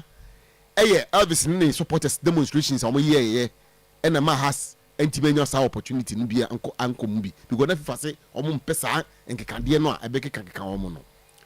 From then, no, Oman to be a meaningful progress be a Obekaya Poleka baby no. Both has no kotoko issue joint communique. I mean say issue 2 different types if I'm right. Yeah. It was meant to foster unity to fight for progress. Unfortunately, no, and also you do any meaningful resource biya. And current kotoko board chairman. What I say who said no. There's the need to revisit this Iron Kofano. Enti almost say yes, yeah, rivals on the pitch, share their how they can will be fine and channel uncle. But we are the two biggest we are the two biggest football clubs in Jowa Kaka. Remember your pensiona. Samen Bacho be danger man or your pension mammy. Some catch them. Was it there be a meeting for office one of say most Soriano pape money or your pension. Yes. Monumo your pension. Was there be a catch them? Aha. Kaunya problem we. Aha. We okay. Let's see the mother home. But still when your pension. Oh, hey, that's why you pension there who are not one who says a come down now no more. It's me to come to show. Samen mama danger your pension and for mam sisi why. You know your pension there. Young quite to us. Board chairman, Kotoko board chairman who said there's a need for this meeting to take place, and that visit at the has a secretariat Ebaso Enra and boss medi hu nkomo kakra fine awura monya etirimpo ne butaye a say yeba na wo ma yakwanya no say afei migiri say ene no at the table super ebedi nkomo pa. Okay, has say His Royal Majesty Togo Afede hosted Kotoko board chairman Mr. James Osei Brown for productive discussion on advancing both clubs in Ghana football. Thank you for the visit. Fabulous. And no, first time I has a shout to Fabulous, no. First time I has a shout to Fabulous, no. And then he has a gift at me shout to Fabulous. A travel say 2 teams, you know, or more 18 upono. Yeah, media according to more, or no more meeting, Nasibi, Minibia Akasano paying. Or more no more meeting, Nasibino, or more, Kotoko time and conversity, and no more hobby, no. Many opportunity, and I have spoken to one of them. No, Monsieur Commander, no, Shana. Oh, papa. Oh, say. Na the original intent was familiarization. But when we continue to see the incommon, and na sa calf meeting na me can wasem no. Okay. Dr. Cherimu de no. Eba ye, and na police so sa statement na eba abonte no, and so eba ye. Then oh say omienu omo nyenya sponsorship together. Da. Go back go there na so beka ya.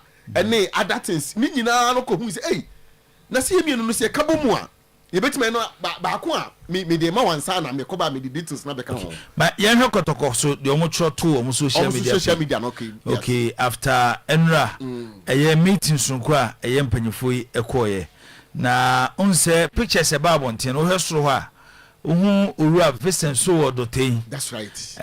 Board member edema across of folk. Yes, we ono na ejina eye Mr. James Ose Brown encheno. Aha. Ena otu ani so he eye the other side baby Togo ejina na. Eno so eye Kwabena Asenso. Asenso so le jina ho. Aha, ni jina ho no. Ene de won Asenso. Asenso na operations a afi de mehu no. Asenso the operations. Ah, it's only operations. I only operations okotoko. Confirm. Me am confirm. Wa confirm. Me am confirm. Wo say wo manual kopa. I say we ka wo manual kopa. Oh yeah sure. Wo have you? Me how. Wo have you? Oh yeah sure.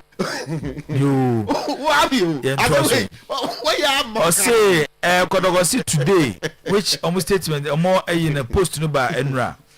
I say today our executive board chair Mr. James Ose Brown paid a courtesy visit to the board chair of our rivals across the Folk, Togo Afede. Yes.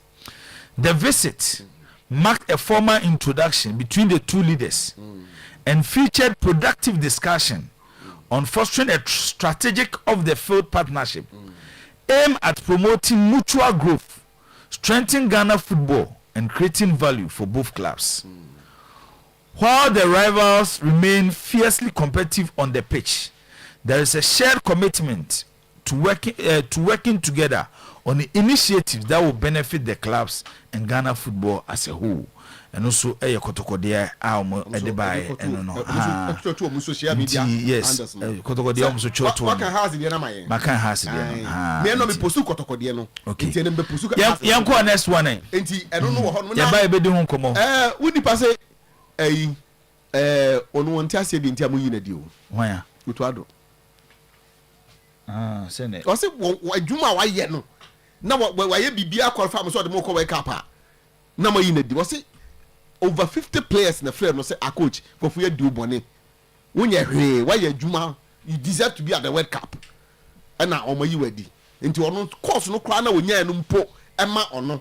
Now, come on, Tony, say Ghana for money in okay. Inteno so yeba ne audio no ho. Ye nto so. Boba mankofo etie eno so become na say eno so wo ho no na ye say na no na wo ka kire say Carlos Cruz deal no afa wi.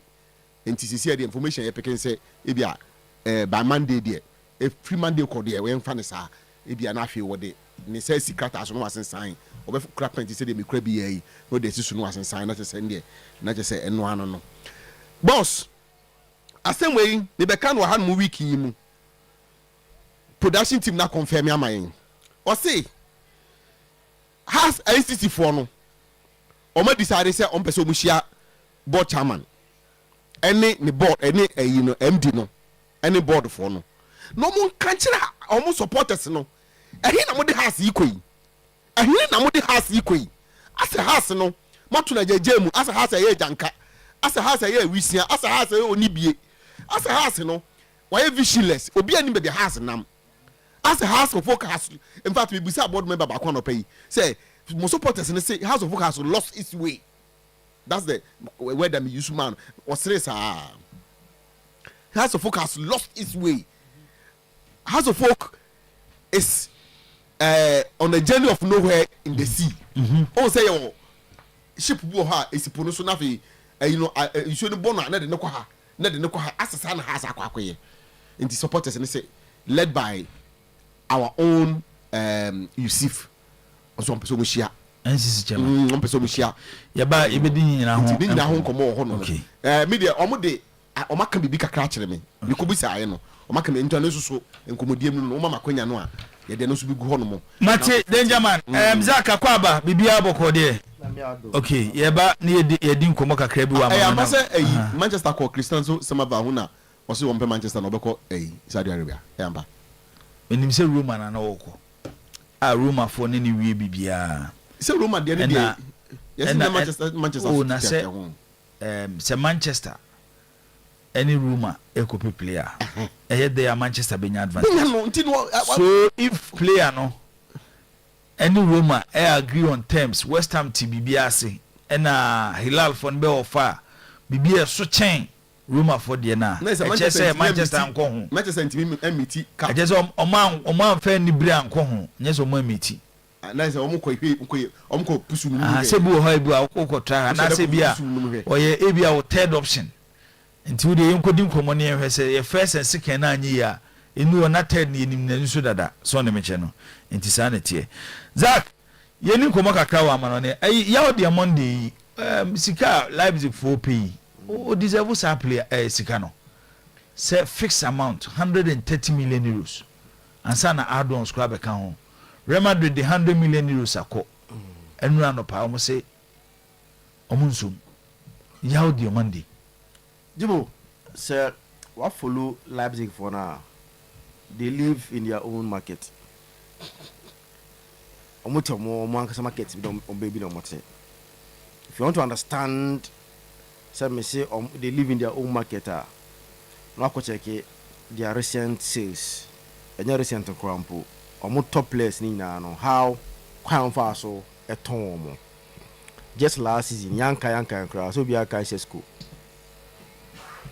How quite fast so. Eton Benjamin Sesko. We are. Then you look at Xavi Simons. Saying at the Leipzig, Eton like offense Xavi Simons at the Coma offense Tottenham Hotspur. There are a lot of players you bet me able the amount of money Leipzig sold them out when FN is saying or more Eltomo players. Or more how they do their old team. Now, Jibo me say Jan Diomande FN is saying if you look at last season in the Bundesliga and as offer Europe in the top leagues in Europe or the highest dribble take-ons fencing in the Bundesliga. Bundesliga, yes, take-ons are okay. But also extending to Europe, top 5 lists now, success rate or the highest success rate in terms of dribbles and take-ons. Yeah, cut top 5 leagues now: Premier League, La Liga, Serie A, German Bundesliga, and the French league. Exactly. Okay. Until was Hadiano or Honom. It's Leipzig for whom said there be. Now with all these qualities, what do you say? More there was a certain article which I'll make a comparison with Ono and a Semenyo. Say saying the city for could Chiacoma Bournemouth for Semenyo, £65 million. And our money fee said with a Yama Yepe from a winger no. This boy did it better than Semenyo, and this is City for 65 million. That is a more argument as well any crew. That is the argument they are making in favor of. But Semenyo bought multiple positions. That is argument they are making. Say winger there. Say Juma as winger here. Omofi say he did a better job than Semenyo, but Semenyo was sold for £65 million. Omabo even Kudus Dean in an article say how much was he sold to Tottenham Hotspur. They are looking around it. and I'm say semenyo 65 million pounds ah Real Madrid sika o mo fire no say odi free euros ma ba pounds ma 85 million pounds yes which is 20 million pounds different yeah but almost money say Real Madrid dey 76.9 million pounds fix and 8.5 million in add-ons e require almost money and the boy dey na money ni on 100 million oh yeah dey alright but here the money 130 million what do you say sisi a Liverpool age 85 million so they can go omun ko be 85 million like almost money the reason why Liverpool are not pursuing the money they say Liverpool say in the history of the Premier League the highest sika Premier League record for a teenager Lenny Euro 58.9 million. That was how United bought him. Now Liverpool acquire a beat this record because 85 million would have been a record for a Premier League teenager. Because currently 58.9 million for Lenny Euro. Liverpool are willing to offer 85 million for Jan Diomande. Live for some money. Liverpool akachom say we among contract 85 among pa among call Jan 85 million when they move from player. There are a lot of discussions Akwaso on Jan Diomande. Yes, he's a very good player. Ocean at Leipzig and the things that he did he's one of the few wingers now Jibu one-on-one take-ons currently there. Last season in Europe there was no winger who had a better success rate in terms of one-on-one take-ons and dribbling in tight areas than Jan Diomande. And see, the quality is there, it is not in doubt. But I think 100 million something else. Boy, I don't prefer club and PSG. PSG so far. They say almost fixed amounts. When they say a Premier League no qua 150 million pounds fixed. And sana bonus saba. And also more achievable bonuses. Yeah, achievable bonuses. They say I don't know about appearances. So about top 4. Top 4 ne say nyama no nte very idea and easy to achieve. Na e dey ashim. But we statistics here women nyina. Any the area omo joining on the show, especially omo TV in the area. Any omo here no the World Cup with the Ivorian national team na. Zakito Sikaya Leipzig for keke. Nebo no. You play bia no a you turn with nebo. Meaning say they make me kind of me play bia no a you turn with nebo. O share players near to mu nyina overpriced. They don't deserve it. But the current market any how things are no sana akofaba currently if you look at obiti say America how Leipzig for ton Xavi Simon 60 million euros no matter nama finish Tottenham obiti say Sesco the amount of money a friend is saying omo etono at my Manchester United na 85 million euros. So the Xavi Simons over 60 million euros, Sesco 85 million euros. They think say last year as Sesco got 85 million euros and the young demand they have to go more than 85 million euros no. And you see omo make a footballing argument why they think say the player deserve this or that. When you have a very good season and for him to be rated as the best in terms of one-on-one take-ons and dribbling in Europe, it tells you the quality and so and they make their demands. So about Real Madrid position Bena Obebo. Who say Ofiti in well when O pretty from the left side of attack. A horse sooner Vinicius Junior about Real Madrid. But I know the name right. In most cases about right to do a part Leipzig. even though or right-footed, but not Leipzig, soon on the right. Na wakat in what to China or born out to a mobile, so being to share, I now on the right. See, he is very also comfortable when playing on the right. Only problem playing on the right. And see, at Real Madrid, he can easily play on the right because right on no. Your problems recently. Shedenya any player waiting about command that position recent years. Try Rodrigo and fire this Brazil small boy Hendrik Mabububi and fa they try using other gula there and fa but other gula through the middle now fa almost young Garcia try using the and fire. It is a Real Madrid team now currently unse team and face and see a bunkase way any Real Madrid right winger. The Omunibi that role no there. I say all the homobia whoever plays very well no afar even Ibrahim Diaz they've tried him and fire. It is a shepa they want to play in the front three of Vinicius Junior, Kylian Mbappe and Yan Diomande. If Unya not sure what they want to do now, they're simply playing Vinicius on the left, playing Kylian Mbappe through the middle, then Yan Diomande on the right. There are a lot of women he plays on the right. It's very comfortable Jibu also playing on the right. And all right, Boachen you say Jibo please the Diamande how constant has he been? Only last season he was exceptional. He doesn't deserve that price. Okay, and no, I need your day abandon. A Real Madrid fan be so. I'm a Madrid for no munya boy no.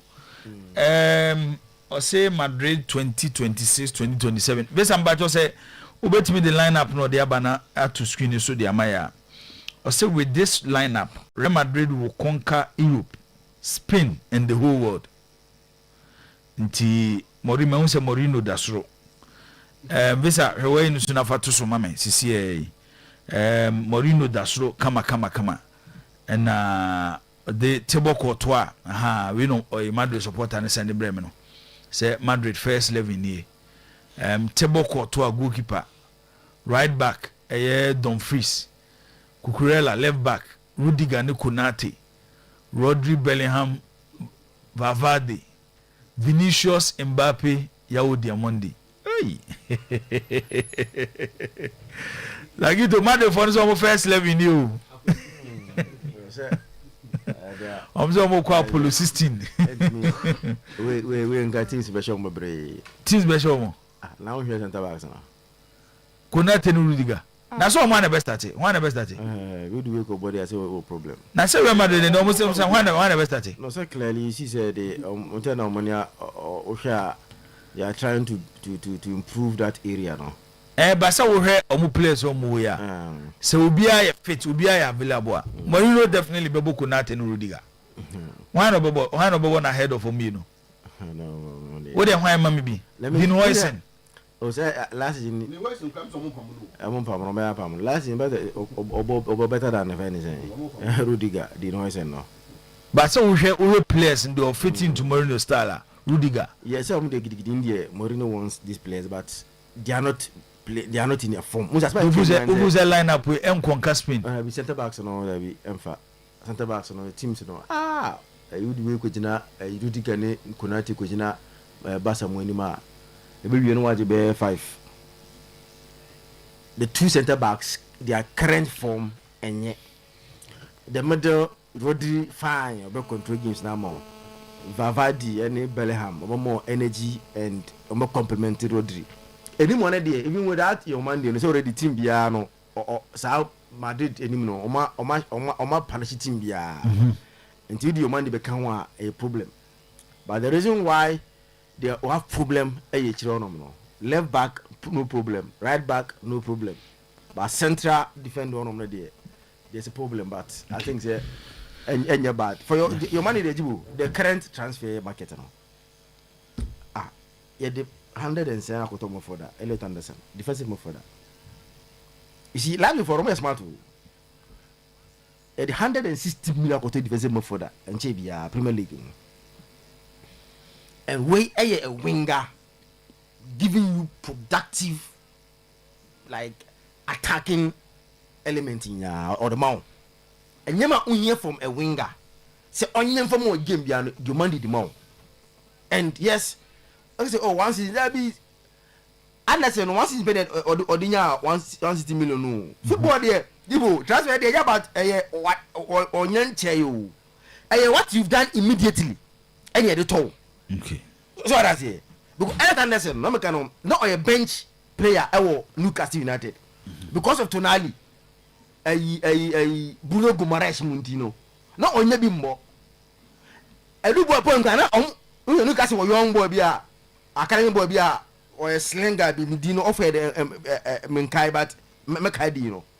Now I'm Bonija Anderson. Young guy from our academy no. Eti time na Northern Forest buy no. We have to balance our books.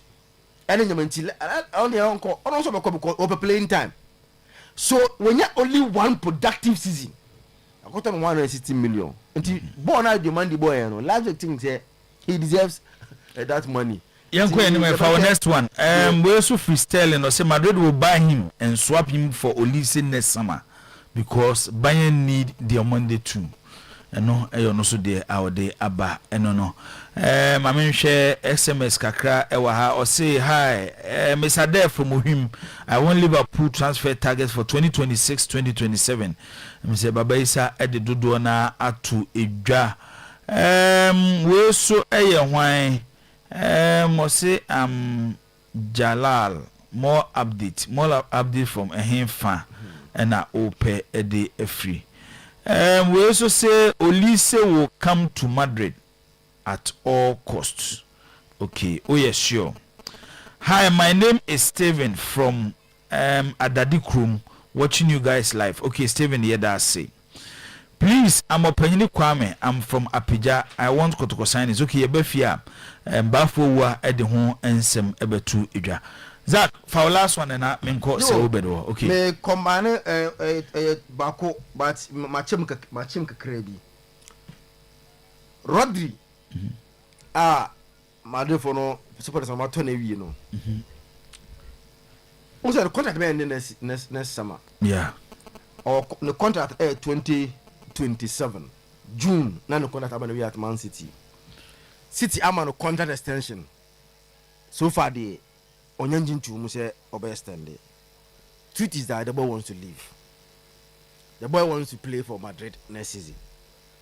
But unse Onyan agency Obabe no gidi he wants it to be because of Kwanya wa faso as 7 Man City. Anyhow he has played for Man City no. He wants it to be very nice, calm, no akonoboko. But at this stage so Madrid for them make any move in terms of any bid to Man City. But he has made it clear to all Real Madrid for the and the report even from Spain they say he has agreed to personal terms and be a number of years of best and Real Madrid be no more carry. But they are carrying say Real Madrid to go and face Man City. Now City in Sano I tight kakra. Because player can 1 year contract, not so on signing Bioma. Rodri is 30 years. By the time the contract will end, not over 31 years. A 31-year-old will still have about 4 good years in La Liga. Based on how the league you know you know. American Nimbebre. And the 31-year-old Rodri will still have a very good 4 years be out with me at the top level in the La Liga. Eti Madrid for no. It's either City accept and make deal with them. And I say Real Madrid will come for him next summer when the contract be ended.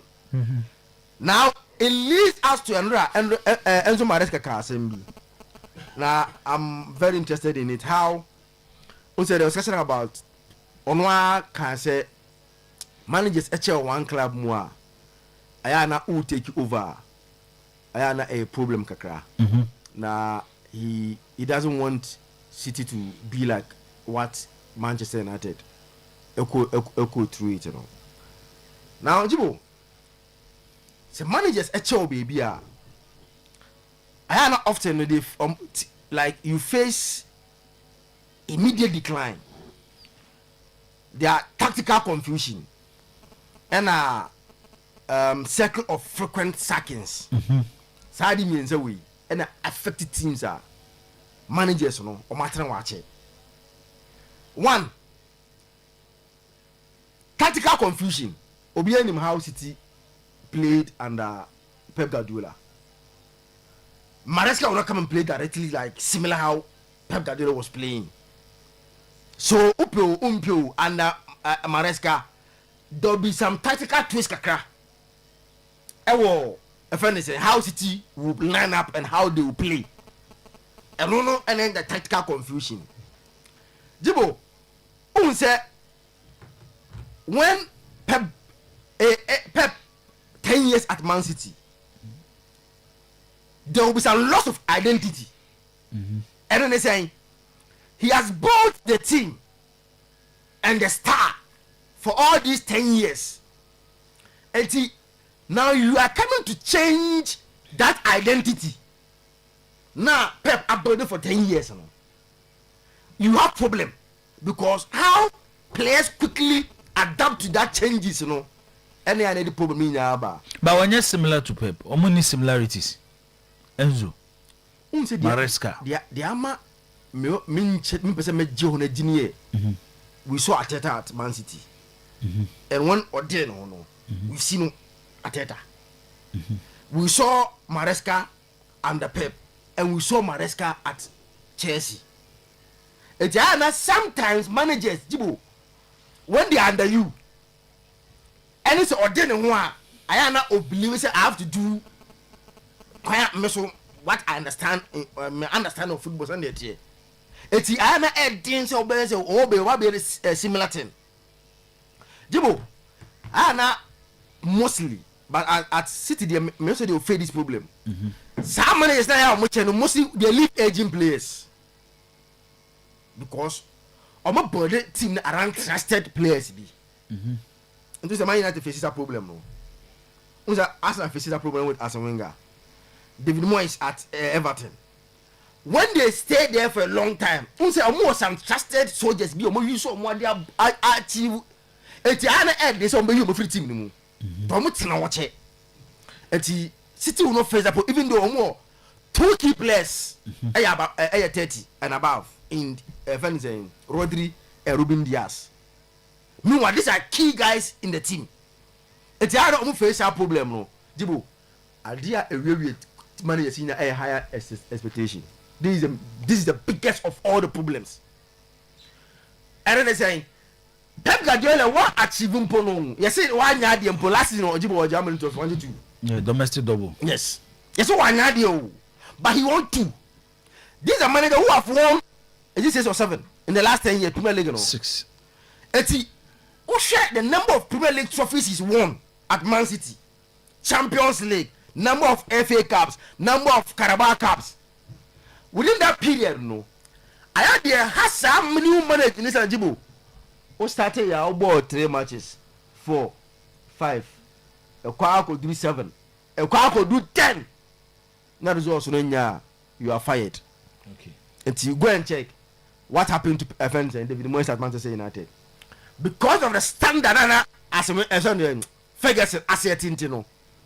You are judged based on that standard. Okay. Eti what start say 1, 2 na emfa. Na ye pound because they think say onyade.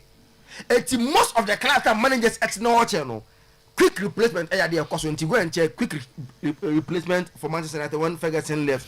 Quick replacement for Arsenal when Arsene Wenger left. Similar thing happened to Everton. Eti Sadia no and a tie home because side teams they lack patience. Okay. And the reason why I'm like patience the success now.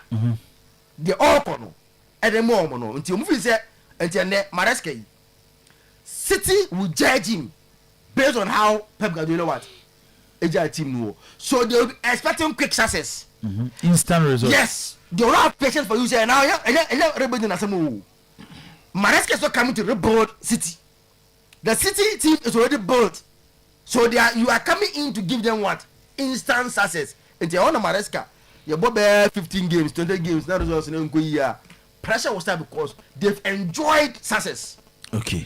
One far more honor. Sack in the baby. Mate, go visit to me. That's it. One come match no kakra bi enra. And now any opportunity am be. Oh me share and say wow no office on me share. Okay. On say no ko. Afidi be.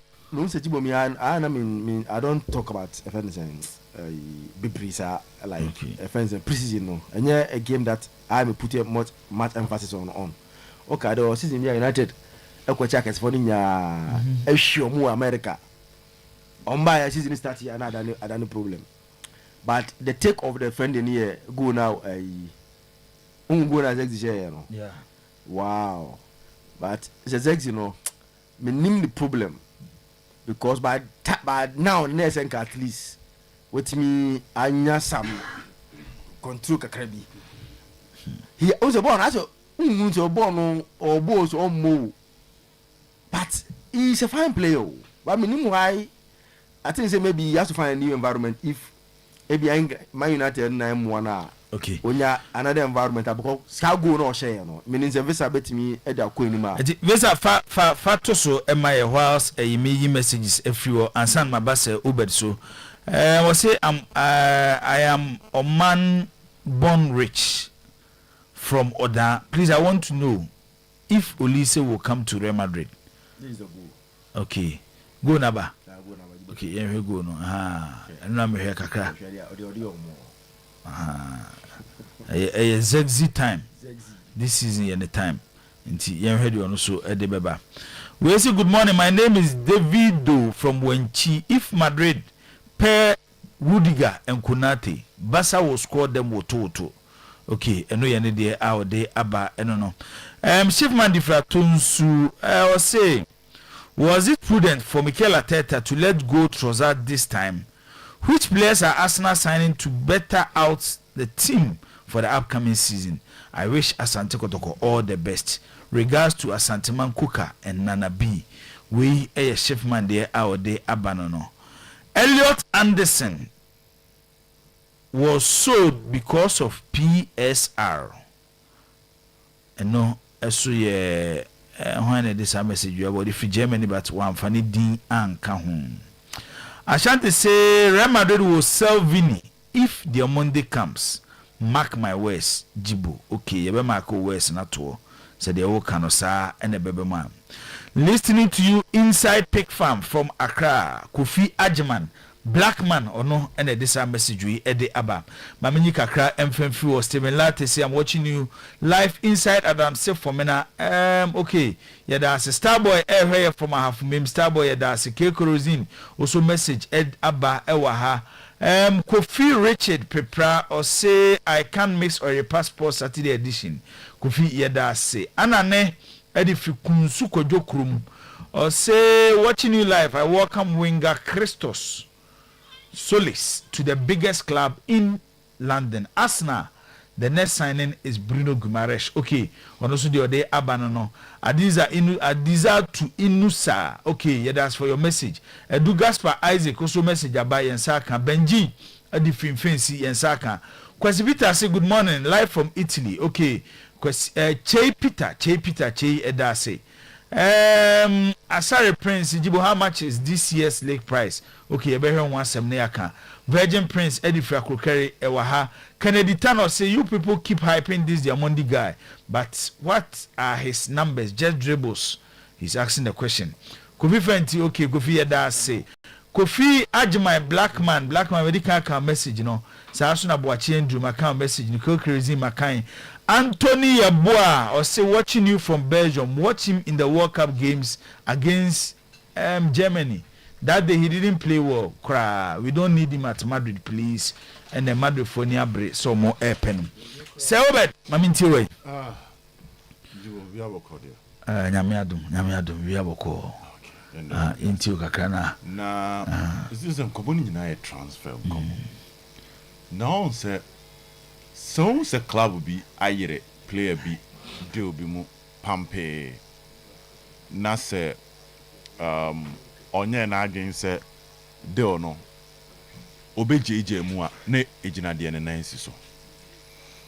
Currently last we speak say we je 85 million euros for a player, that is good money. So Leipzig rejected Liverpool bid, you know, somewhere around June. Because that was a gamble. Then I naturally said Oko World Cup na nkebefa. Because that time now common na ko say be Leipzig for no hu say the na Oko World Cup. Be now akwa perform pa ne value ne be koso. But World Cup na am fan manager. He wasn't explosive like we expected. Even to some extent, Ahmad was no a game changer in some of the matches than even Diomande. Inti ye back no. Jiboni enim say club will be at the bed be abesa akobiano. They will be in a hurry to go for the money. Especially so what followed Diomande, the recruitment and any transfer now. PSG aben boy no dado. PSG ne boy no atena se din komo personal terms. They are almost done with it. Because the PSG between Kvaratskhelia, Dembele, Desire Dio, Bakola. The news is very simple. No cranny about Kope. A likely say Bakola with a good amount of money PSG for Nbe Jana Manako. Because what check Henrique ni Pep Guardiola moi. A drew baby am say team na nka so mo sane be fufuro be shim. Omo try experiment for to give them a new flavor. I mean sure say Henrique Osis he would love to win the Champions League back to back 3 times no. Obepe so obeye. E dey ma PSG. Inti he would want to bring something fresh. So Bakola at this point or the market ni so all the good money kwa PSG for Nbeje. No me dey akwa kopo be fufuro. Inti no me Diamond dey kasa. Obia follow Diamond the story ni bia. But now Leipzig for no say walk up ni you menye skakese. But PSG a bit careful kakra. On say currently they are not under so much pressure like Liverpool.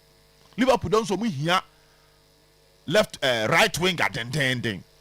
But PSG then say ebi be shemu afine, ebi am shemu they are good to go. They can still manage with their front three.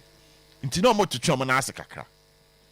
Then we wake up and Madrid at the bed akwa too. Now Jibo Madrid bid you to to me. Leipzig for now rejected.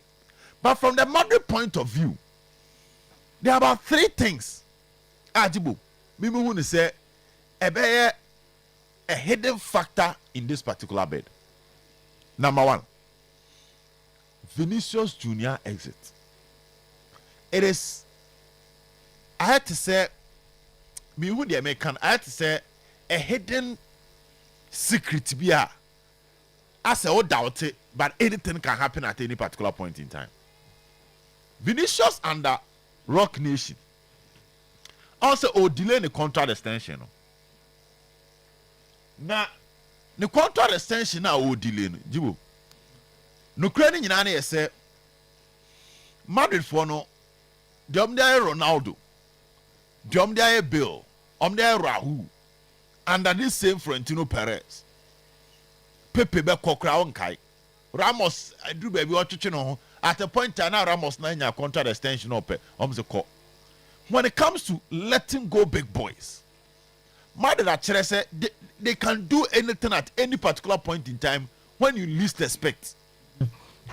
And Vinicius the no Madrid at the bid be say kwa. Where Vinicius are we be careful kakra. Because Jibo on paper, because so Madrid could find their back right wing. But this boy, say Madrid for Nesakana, they can get rid of Vinicius if good money back. And your way of building a strong attack, a front three. And I'm saying first reason, no, a replacement for Vinicius, something to give Madrid some form of leverage when negotiating with Vinicius. Because I said, nah, that's why Madrid that turn Vinicius are. O compare replacement amount for nchema. But so what to be at what other. Now Vinicius here rough now we jam kwanya. Also we are safe. If Vinicius stays, you have a solid front line. Now, the man they know say oh it's more right wing, but he's also explosive on the left wing. The first.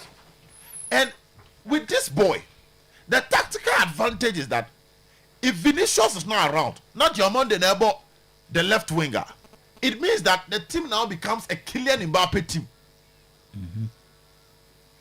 Automatically, a Mbappe team. It's a Vinicius free wire. Exactly.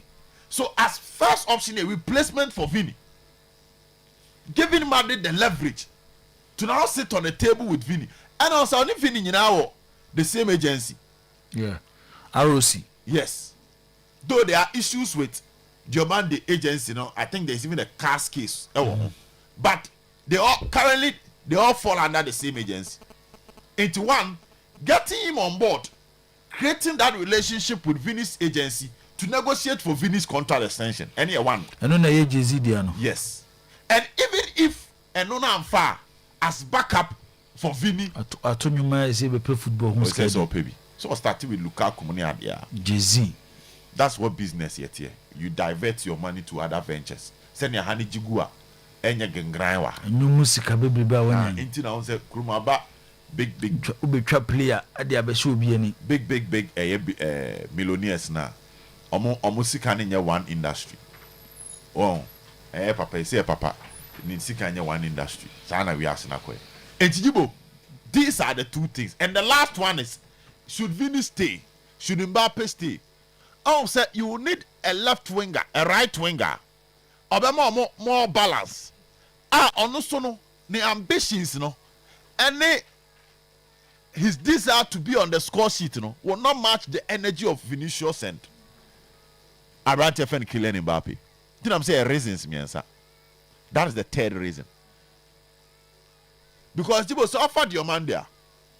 On no bar, clearly he's going to be someone that is going to serve Kylian Mbappe and Vinicius. And also a player, just a bit me instructing him when it comes to the defensive work. Because in any right winger, Fabiano, you don't need somebody that will be contribute less to defensive game like Vini and Mbappe. From a tactical point, you don't need that. Socophobia also no dropping deep. Yet to say Vini and Mbappe, and yes, I'm to Madrid. Okay. But with this young boy, I think he's about 19 years. Yeah.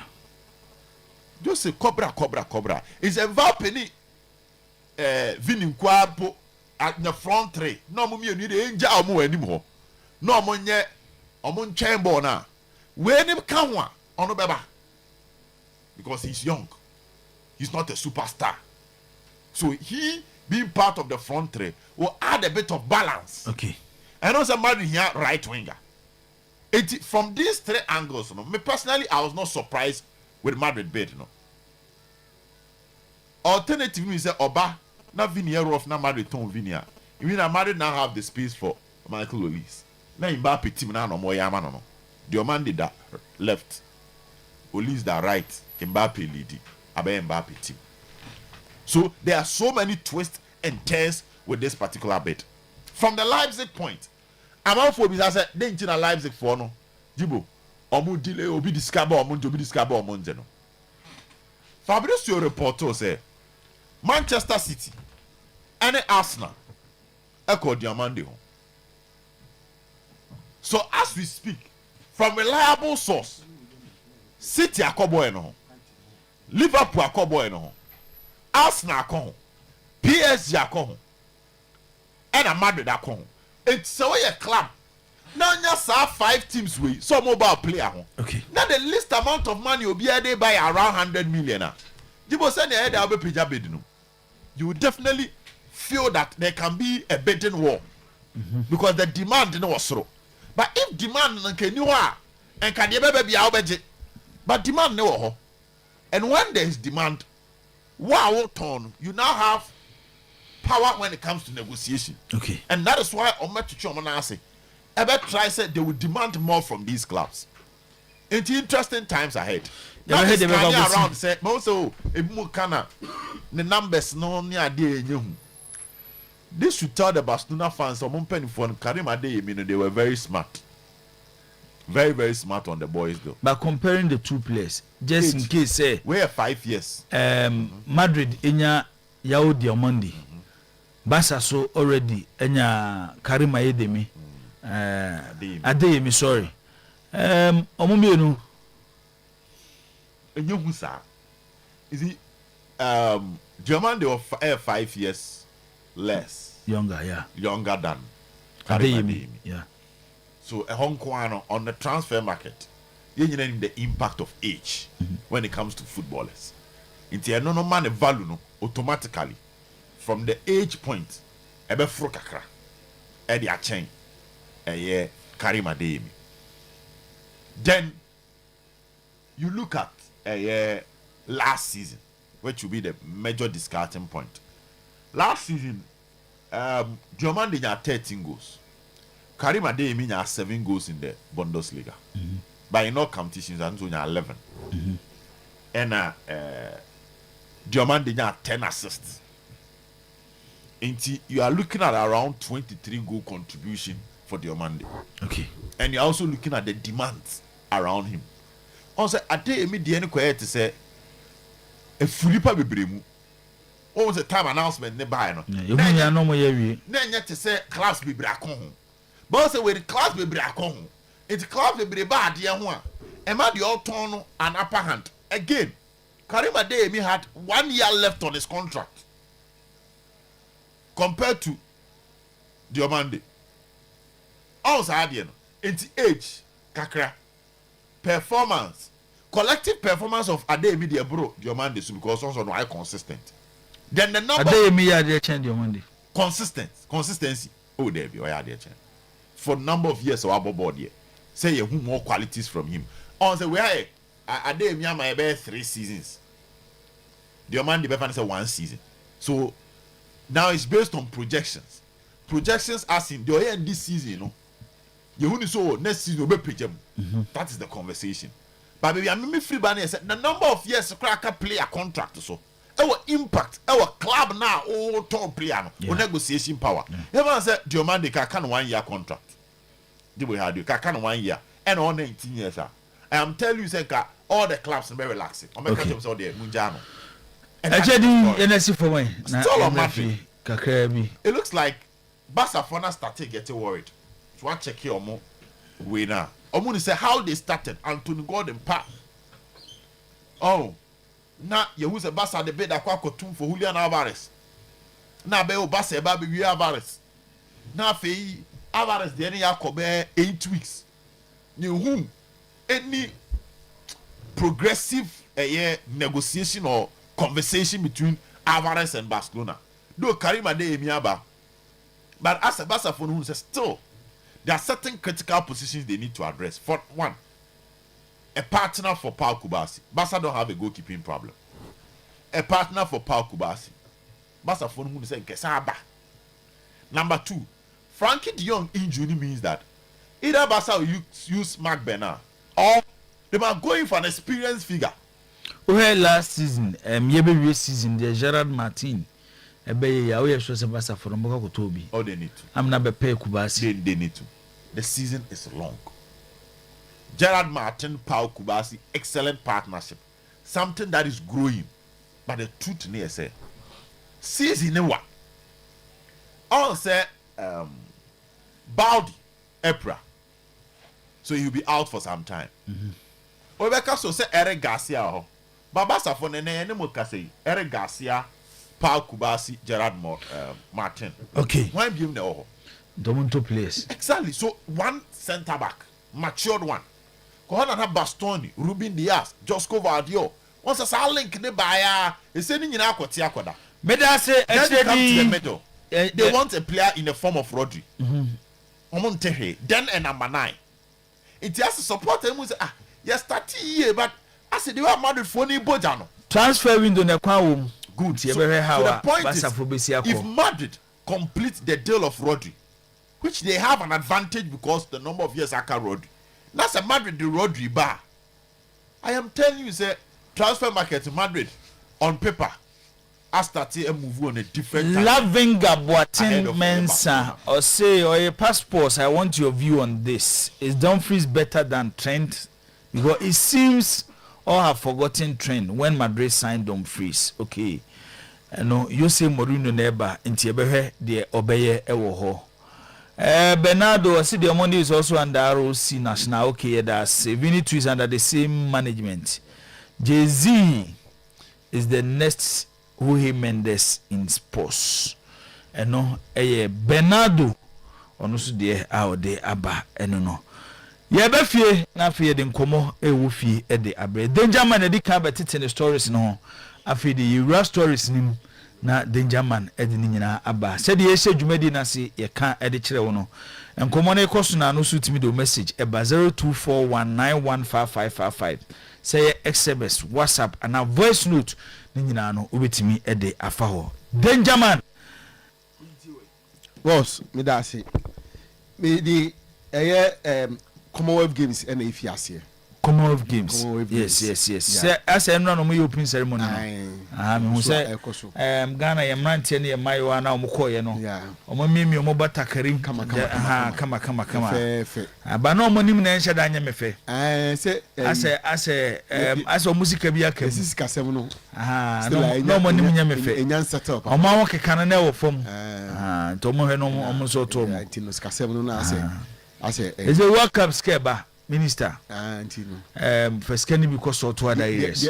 The mo de koma mo gia. So mo begie no. To mo gia no na ma. Eno kra mo gia e aban sika. Nti mo fan ko so to. National women's under 17 say ka wo ho. Black Queens kra na matese sika ka wo ho. Other sporting others sporting ayi na. Omo bo kokomo games. Mo nkogu ani ma say. Mo bibi kakra. No monte Ghana nim. And yeah, so ya je nim gwase a chere. So won pen gwase o Commonwealth Games there visa.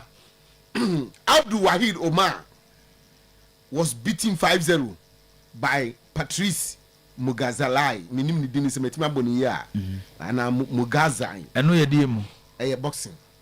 65 kilos. Enra round of 32. That's a 5 rounds ana. Any 1, 2, 3, 4, 5 rounds. It results no say ne ba no. There's when we need ba ko kra.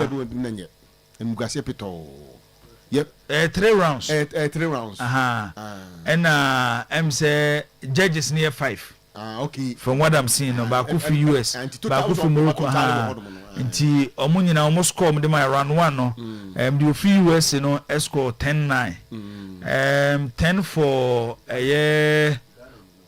muga ega da binya Ghana because the bafo afa we na mai o na ha wo muski e ma Ghana ni no yes 10-9 and second one score 9-10 ba se na yi na nya bado na eboboso a ne sa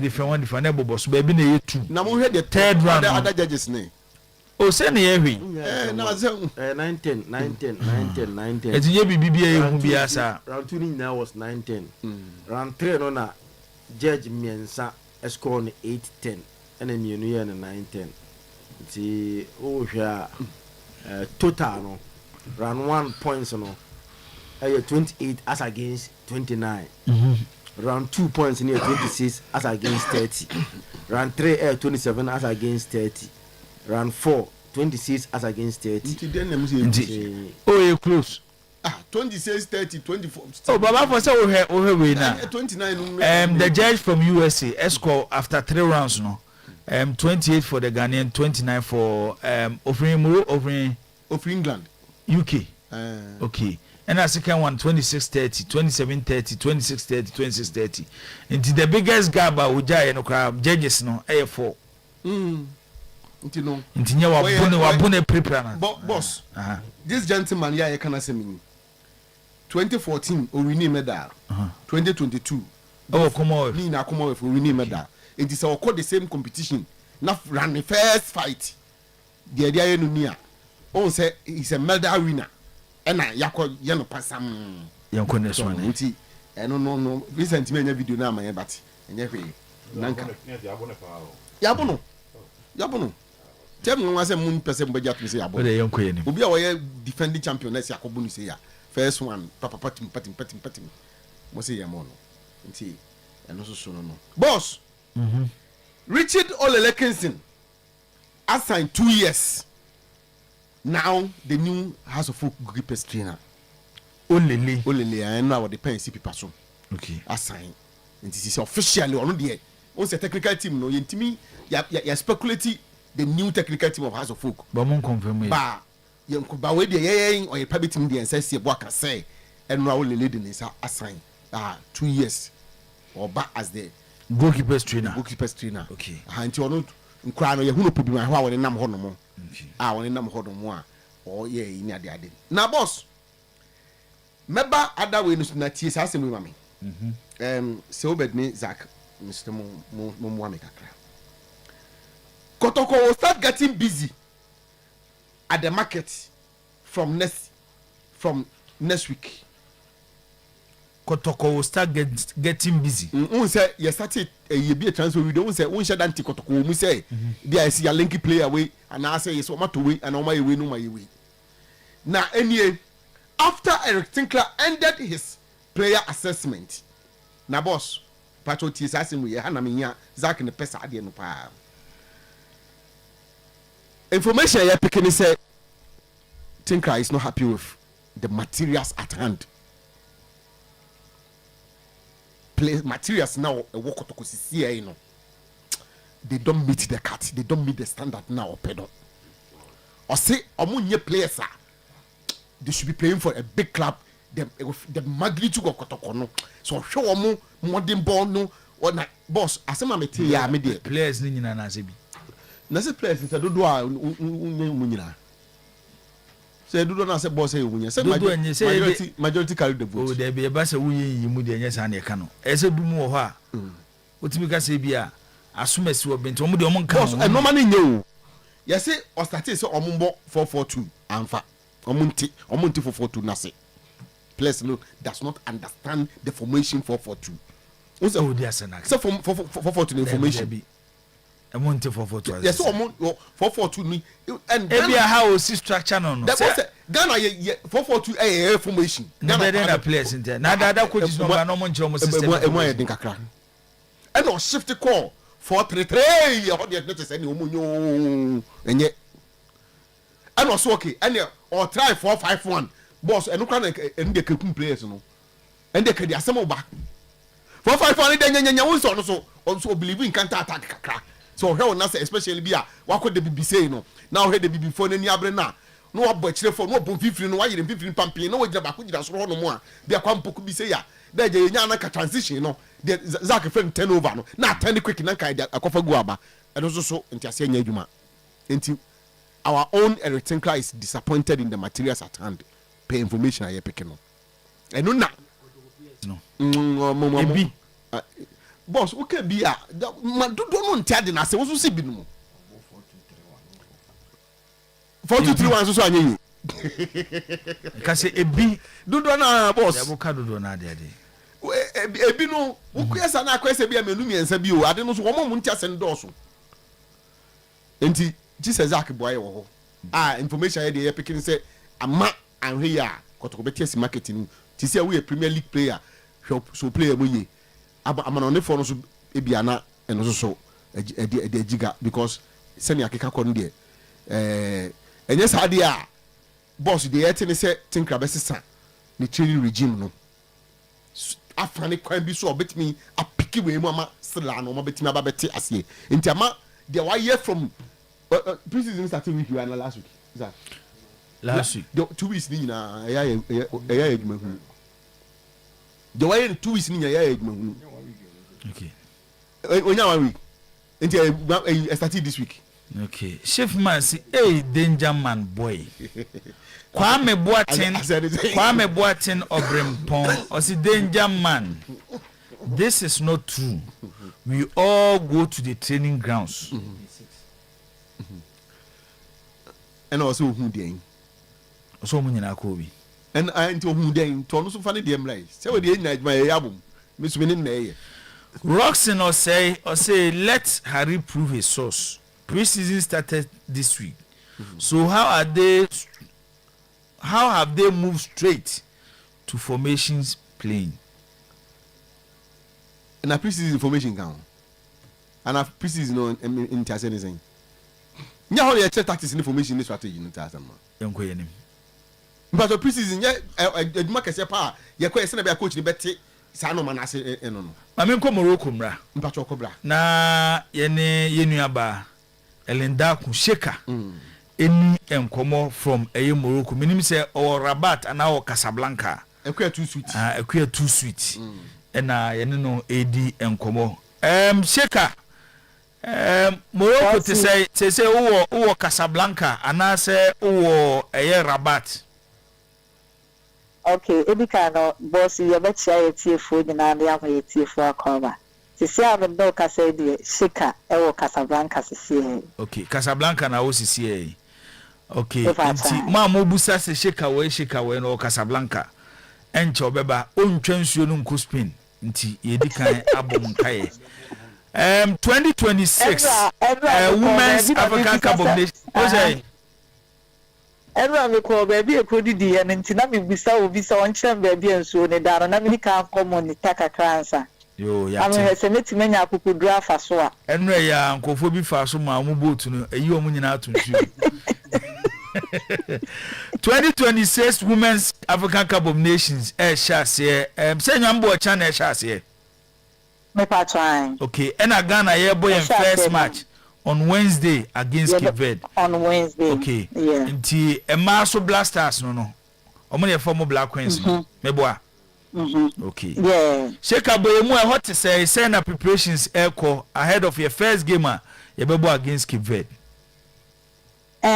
Medical ada omo so ebo ame e ma Sheka betimi APM e wo Morocco Casablanca no bebo mu nyina abaso na mada omase mintimi mubodin de but omaya de omabo homodin say omabo ame ama metimi nso aba bedru ha na ye free Ghana ye buy BPM won kan no ye tu Accra 6 o'clock anopa ena ye tu ye ena ye BPM e wo Morocco ha say 11:30 am ene eba BPM e wo hanti ye check in eye bibia wie no aye pie free hotel on say about 12:30 na ye ni nam ne ma ye kunya baby eja ye de ye niema besi na enwumre ya bebo ye sesen ti free ho no na ye kopie mu e wo accreditation center ho e ho nso na e ho no aye choke because on se tournament no e start china in central for do na a omu free nkronkro so be free Europe enso enyina no ebi etimi aba bepie ma na obi a e hwe ni mu se ne nsa ebeka na accreditation na ifra accreditation center ho no na ye de ye ni nso echiremu e the Black Queens of Ghana omo hotel omo eda e friend no Double Tree Hotel a 5-star hotel na ye bepie mu e ha ene mayo no edidi nkomo kaka eno na ye hwe ni sesi na na me pa cho badaro ma ane okay nti ho na wo sesi e ho na me wo sesi ya me na mo ka Africa bo chiri na wo no hello o de to aso boss manti de okan no o de to aso Sheka bossu to aso mai to ankomo no so mai yetiu enti ye ba ye no de o hwe mayo no anim na o hwe coaches na omo nyina obi anim ye sele pa omo ye well motivated enti from ha no omo koye training 6 p.m. no na after training nso na bibia edida na kwem ede ma mayo no na ade achi anope ya ye da so aye wo ha anope team no omo be have omo breakfast on say time difference no eye 1 hour Ghana ene Morocco time no eye 1 hour nti ye ma no say abo enwumre 6 e wo ho na suma ba Ghana 7 p.m. krana esumunya mai nti omo do omo nsorintem nti ye hwe ne mu se team no ebe si from na omo be have omo breakfast omo wi a ewie anope ya omo ebetimi aye gym kakra anope edi atniti no mumpum na enwumre 6 p.m. so omo etimi assign start training na omo ye training ni wi a eda ochina team no be move from Double Tree Hotel ha edi omo eni enso etimi achiremu ewo balancilo amfa eno so ewo Casablanca heya eno ena ye hoje ede ama Black Queens ho no mbekọ akobo mo sesi na omo de abo tournament ni nyina aka na ya hwe stage omo be dru se bi omo be stay Casablanca ha ana se omo bekọ akopiem ewo Rabat nso a na ya hwe ne mu nti ye ba ha ne de bibia ede da na kwem president so be ba be pie mu ewo Morocco ha sei ene na president beba be pim na ono so e de ne support aba be ma emayo anon because echna na in tournament proper na nkasa e start e wa ha na ye ba ye ne nso no wo hwe Morocco kro ni ma bibia de da na kwema omo e very friendly pa because ye nyaman bia no no na de ne nam e cheche ye koto aduane bi kra na ne board na o si baby ye Africans ye blacks into de be call black no ye market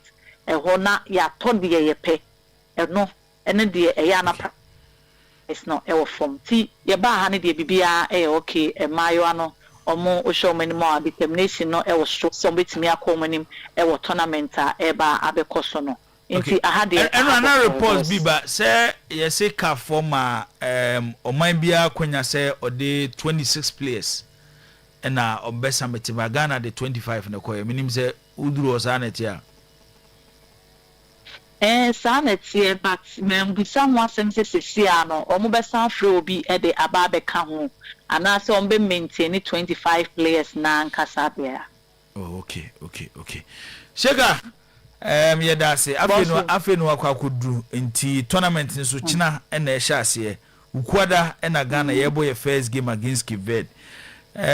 Ghana fo nyina no e ho na esi yani e ba be dane akọ wo ho die bia be to fom bia no me ye sure so de be bre o repeat fo ne ahefo but ye be se Ghana fo nyina say ye ni Black Queens bia o baby ya say de o Black Stars ba akọ no ye o Black Queens ba akọ enti support our Black Stars copy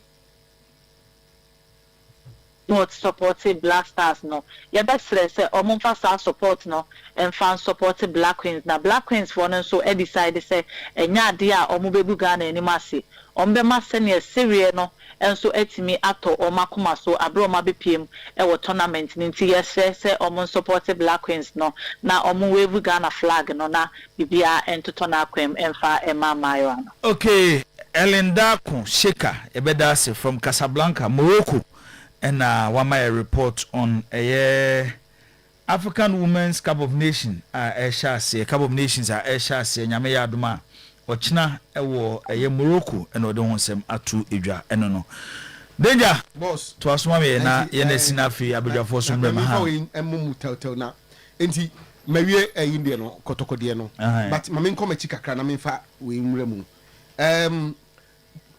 visa mpacho fatu suma me Sule Adamu but so okay no was signed on also signed 2 years as a member of the House technical team on also signed was coaching Heart of Lions was coaching Vision was coaching Okwa United on also signed 2 years as a member of the House technical team where we were as the second assistant and you know on also so and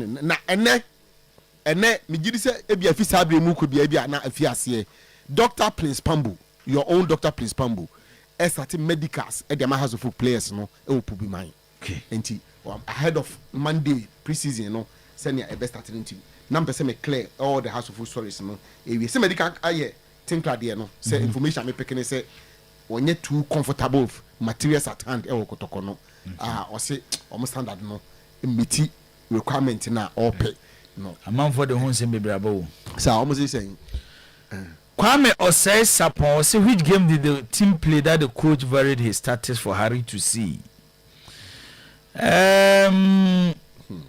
Okay. Omo ntie story ni ye.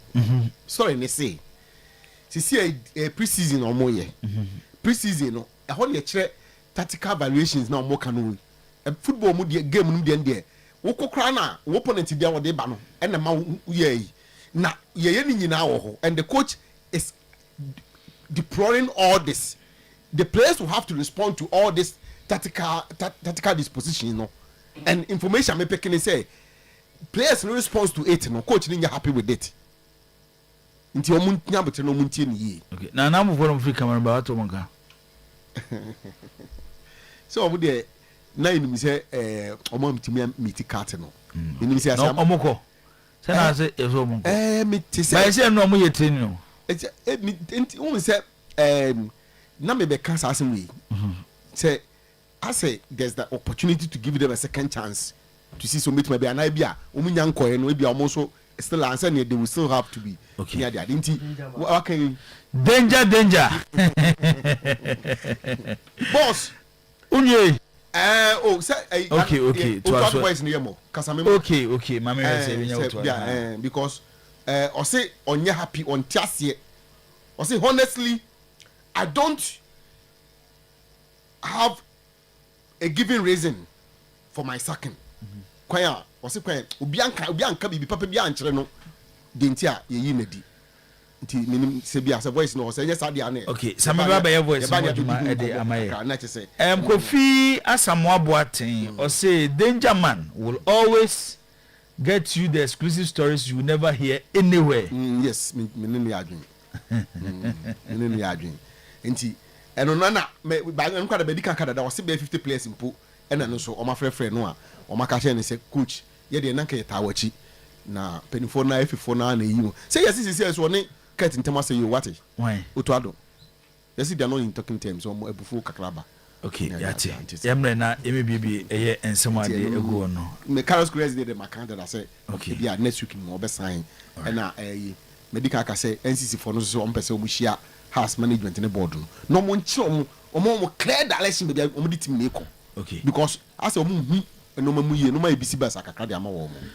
Boachendu say Jibo your rep in Morocco said they need support from us. I didn't even know. But today I didn't even know unless today the Black Queens are participating in the tournament. Mimpo na minim na ebinom. And the winning ma waten wa ha. Boss mpacho me wi me ko a special baby come my wife. IGP. There be minu ayere. Se minu ayere ba for. Minu ayere me yere. Mrs. Francisca. Obeyam nyina problem. Oh, David. Say IGP dia make us a wife. Okay. So IGP dia straight away in Kenya come the bema. Okay. But we me minu ayere. Mrs. Francisca Usu ata. Okay. Minu Kwame Usu na na yere no. Okay. Me ba wo ho se obed wo ho na me sha se e de afri. Kingsley also said from Taifa Burkina. Kingsley that's for your message. We 3 days ago, Balfour told the BB to be worried about what Tinkler is doing with the Kotoko team. This morning to something different. We free Monasco, Mesofia Chance, and or this message we if free or day abba. We also say okay, message no my message no my ye. Nanabe was watch out. Mejineso. Ojenso. And I miss Michiano. Okay. Obed. I'm chasing through. Nana information. Sir. Papa. All right. Papa. On why that thing clear. Okay. And when men and I'm ye didn't come over no be suti am na so say as a training methods na technical team no they some of the Kotoko players in the film no they are not impressed with how they are responding to the training. And I know somebody was telling me that, and I say I no pay me buy a danger, so they have him say technical team no. I say they are not impressed with what the boys are doing, how they are responding to the training. Tinkle nyabotre one Stanley Menzo nyina nyabotre. Standard you krum hanen na wabeton. Unless if you're mass scouting for better options. That is very, very. That's the key element. After the agros how? Who's a butcher man say omunyi league in Africa? Then you are two winning in ase. You are two winning in ase. Now the air can say the air one year. So unless say what scout here better options, be or baby fufro. Omono. What show me who said they will fit into your system because and yes sir. Or a bimbe here ready to adapt to this game plan. That's the point I want to make. Can't say do how. Let's players will not last is no more. Matias, they make can say. Oh, say who you be a free more. The moment you be free, discussion around the panel where you in a free about 2 days. The next thing is 1 hour. Or yeah, they change your coin. I said, I don't know. So Bekaya Ogum second season. Jibo make okay so radical changes now call Kotoko. Kamara ball first match we no have a discussion in Nigeria. Samba ne ablo a boy and say Jibon say discuss in do. You who Lord Amo who Patrick Kessidu who is smart Sudanese guy before Sobecon. Nobody was talking about Nana Benyini. Obi ambo Nana Benyini. Obi ambo Dawuni Yaya. So Kai sa boy and Obi ambo ni dimbi. All those discussions need die out. Oguma in team men another chance. In team start here na Jibo no boni no. Nipa ben one and in team assembly. Everybody was okay. Abetamu abaye. Ose mukwala tono ana mukwala free cut kon na hanko for. Ba bet buy first game, second game. Jibo, say na baby heading. So kai Emmanuel entry jano the start here. Everybody was okay with entry. And now you know. And now we try haircut for no they have to page or Facebook. Haircut and the suban for everybody. Jibo, na Enoch Morrison come on Rashid not in common na from. Time I Enoch Morrison Rashid not Richmond Lamp in common is our baby was a bread through baby now for your made for to say Kotko creativity. And I know because then came my way more than way back one. So normally when it comes to letting go players, it will be a discussion for a brief moment. It all is all about the replacement. In certain clan Stanley Menzo, based on Jibo, me and Ren say I was having an extensive conversation with somebody. He said the same thing.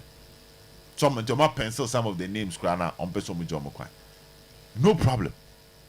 But are you going to get replacement for them? And not just replacement, quality ones. That is above Honana. If the answer is yes, you are good to go. The answer is yes. No, it will be any answer. What kind of time are you by Jawuba na Jawuye interview at the Ade? Unko for Basi Jawu. Yeah. Or started ball 1, 2, 3 ma cut Kwani Brukum Chelsea. Hona fine. Now come on, Anya Jawuna some no kind of the oka. That is what football is about. Sanity. Nana Amponsa, I think the second season. Okofa is a coupon Sunyan Nema, Augustine Japan, na players needing Sheriff, Imbela, Lamte, Samuel Boatin Okucha. Come on, now we must hear him for no. Ball first match against Dreams FC. Upon your excuse 1-2, I don't know. I want a fight. Because that time Nana come on says I'm far. A fine Obiaka Obiasim baby. But that time Kotkama Emmanuel Enchiko Kotkama Habib. Okay, sir, demolition exercise near course no. But when these guys came in, Lamte style game against Dreams. I say Kopon, go or say, and common chow. My problem is not Yamu Biako.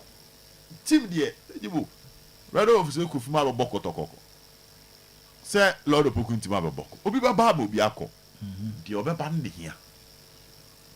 So have they expand their scouting to the extent that if you let go these players, the next batch of players that will come in will transform the team. The next batch of players that will come in will take the team to that level. Nah. That is the ultimate question. If the answer is yes, they should start their exercise. That made the NSA my boys need time kakra. One new coach bar. I'm out for anxious. People are not in their natural element. The eagerness to prove a point in over. A bit me I'm out for elementary mistakes. So at time on say as all audition, stress we also kakra, panic we also kakra. As a person chile bibi a one year that. Some moment na sa brena woman na you can start making some mistakes. You bu how you shey you bu also so man break kakra to adapt to what you are introducing. Maybe at the other but new to some of the players, so they will struggle with the process. All those factors should be considered during this discussion. Okay, but I mean they did hear me pay the replacement. In Do case you have the replacement? But that's some more time. Said the bad for Kenya no cry. Oh, me say, and you some of the players will need time to adapt. Normal. Omom beba fufro no. Omom dada no. Omom dada no. If you be here time, you will also have who share the enye. Let me tell you this. Pep Guardiola, when a question concerning about Manchester City mistakes or he said that after some years he realized that not so much you have chance. This is what is our interview. Yeah. Also, he was too in a hurry in that decision. as a nurse and kwashe. But now on no ban pressure one so any the person you know he felt no need time. But later no nurse who said Johat was willing to work out, like to cooperate. But now on also eagerness no now nothing. So if go chance be man, since Johat was willing to cooperate and improve on his performance to meet the demands of an Pep Guardiola no, and Kobeman has still no man a chance to prove himself and then go and improve yeah. No we jano kwan but now so no pressure one so won deliver England or be amount for secure nyaade and intino na I say ope bibia so sometimes it happen to even the new coaches. Okay. You walk into a room, the standard is high, the expectation is high, the pressure is high, so obiye bibiki to everywhere doesn't fit into your system. You just want to push the person out. But if you are fast forward when you're a timer can be able to the best out of certain players. Okay,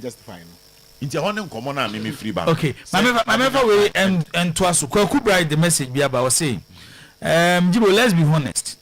The current wingers of Kotoko can play the counter-attacking football that the coach wants to play. And we can't solely rely on Kwame Poku. The board need to get the coach sharp wingers, at least 2, at least 3. 2 strikers high above Kwame Poku's level. A center back, a DM, and an additional creative midfielder if they really want to help the coach, as they said. True story. What's your coach team now? I say Omubenya wingers. Okay. Omanya kura 3 wingers. Omubenya yes. 2 strikers. 5 no. Our level broke Kwame Poku. Kotokobenya a center back, a defensive midfielder, and a creative midfielder. Say board no epe say omo target some dey ma coach the coach ni person achieve a Kwaku Bright say ofu say nyoma win so me ma coach. You can either decide say Obama Aziz at now or you go for another goalkeeper to compete with Aziz. Even goalkeeping department. Obeja ka say we promote youth team player number. Or you are going for another goalkeeper. Because at time Kamara did red card no. Aziz and Timi and post numbers. I think he considered 14 goals in the 12 to 14 goals in the process.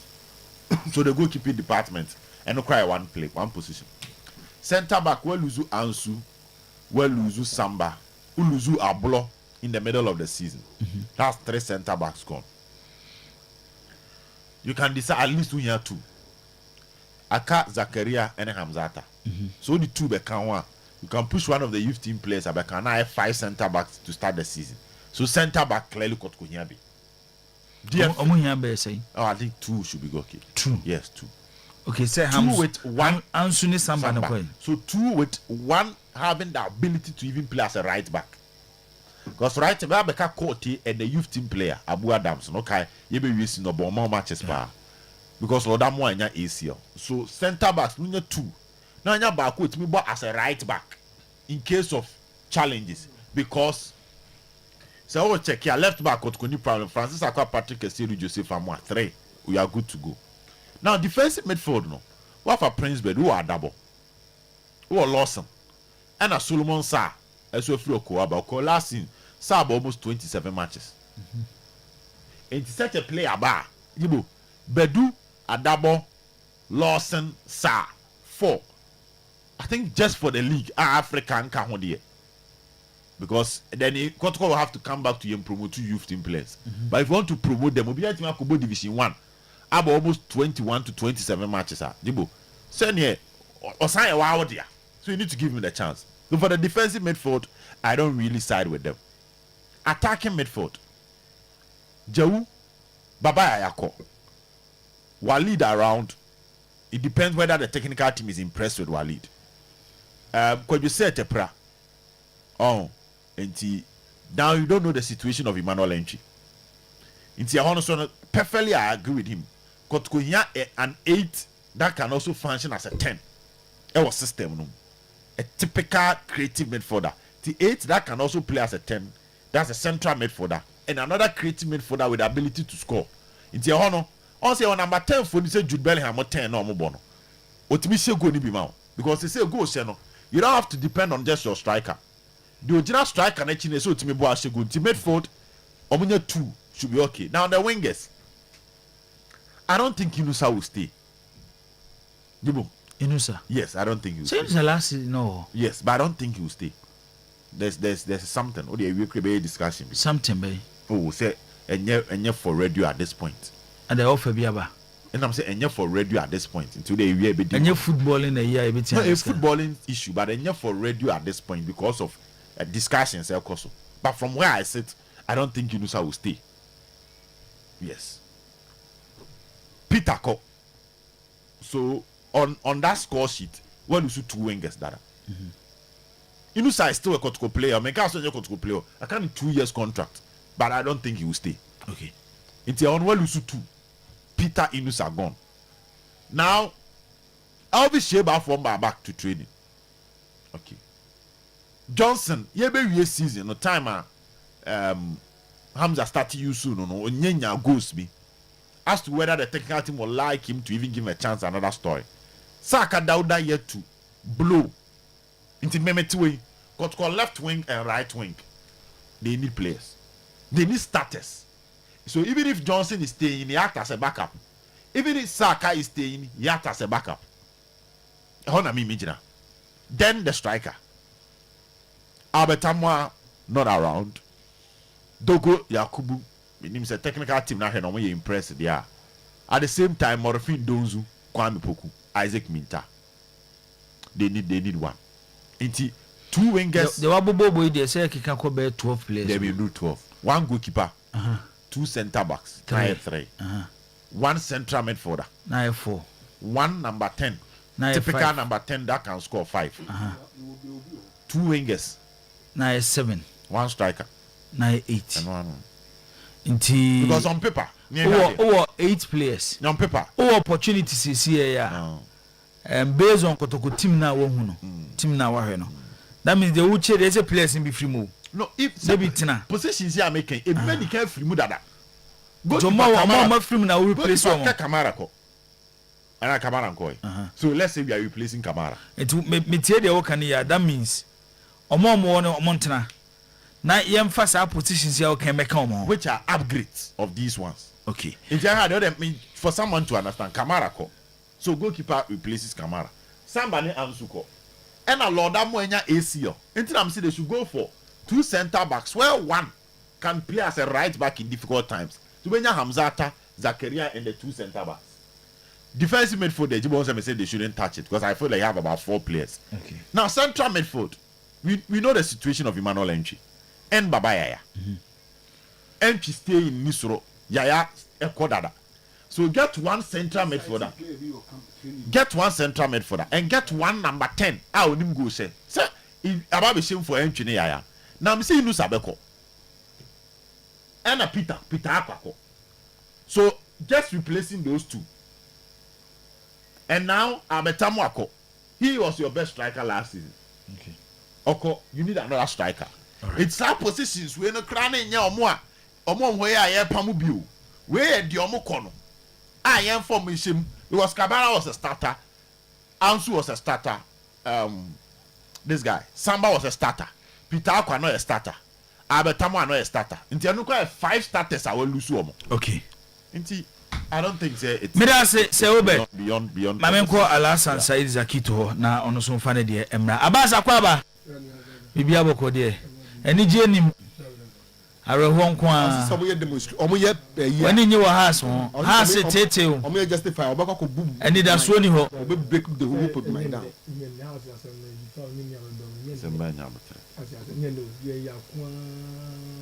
I said wabomo bumo oba odu tiasi from sam abu house a onyi ni sempe fo beti ansanyo a enyi e kwa ba na wachichim di ntia onyi ni sempe fo beti ansanyo ma no Al Hassan Said Zakito aminti we good morning boss, my opinion Kodogo should send Entry to the under 20 for punishment as Samuel Joseph and all this message we at the Abba. Okay. Zach maminti we. Yibo.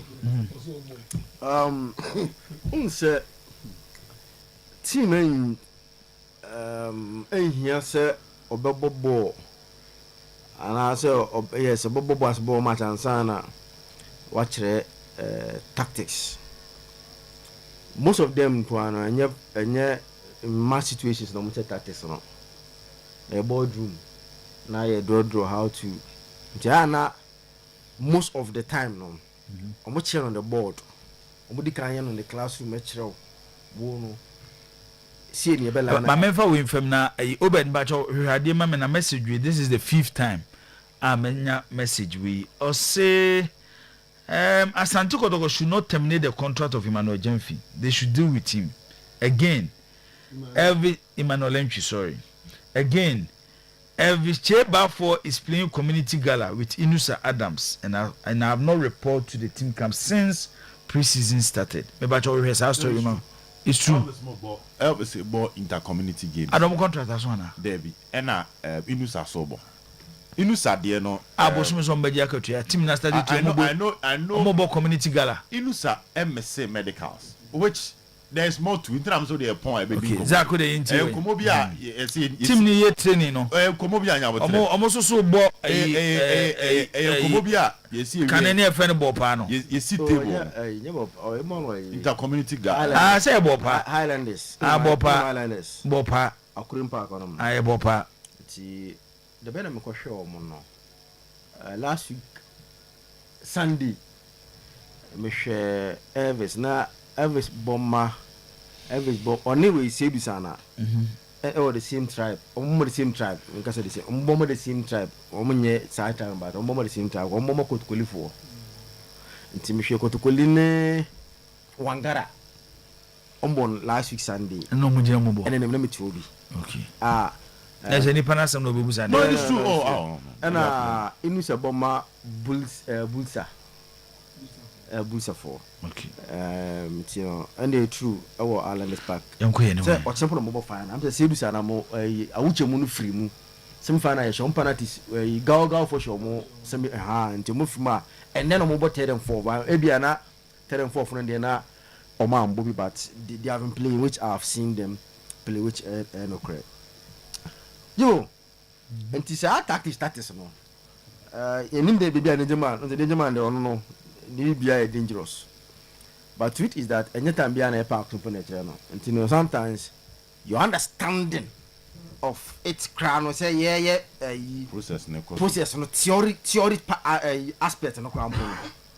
So your own chance because we but me no park no so I bed because tell people some say move how want to say. So how do you move on the field of play? What I say it's most of the tactics no message be say they are omon ti the ginger man e can say enya match and I said bibi answer your tactics o enya man o me park no so no before they do the practical ones no most times they do it theory but that is the essence of the preseason most times o me theory answer no be practical et coach no can even say na people so no bia oh yeah, maybe a 442 no. I'm sure say my understanding of the gentleman he would have maybe our chum 442 no. Say the movement net here. No, Busa say we go how bad then. Maybe I know you want me answer. Maybe I way in my situation. Say ye defend there. Say ye say defend there. No, omujo muntimi answer. Omuntimi how to defend in the 442 or 433, you know. Eti sana am sure say bia danger man e party there say bia match mu no mo bona or ye tactical there be but you see yeah it has one in them say players they disappointed last season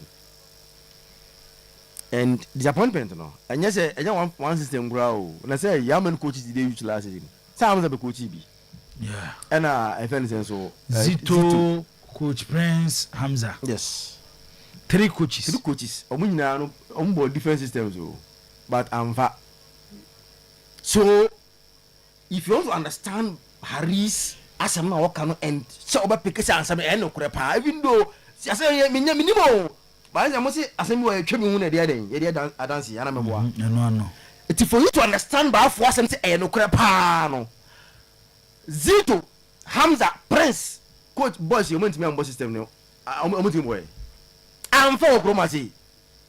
So clearly these boys lack understanding of certain systems. And to quote, you know, on your buyer want to who's a problem, there is deficiency in their understanding of how some of the movement at here. system the movement o if you don't understand movement for example 4-3-3 as o tia say ye ko anima say ne yeko when we are defending this is how we defend when in possession say na meye eti sa na mo we a key won tia say ball nun ti mmo eti e kire say think le wodwuma ye papa you see now no make assembly and emde say danger go for assembly aba but mama so sisubium Tinkler is a grade A coach when it comes to African football. I say a grade A. About African football. Yeah, a grade A. Or a grade A club on the African continent. Babas, Obi about Champions League final, about CAF competition, CAF final, about me. On to be A. And so we now,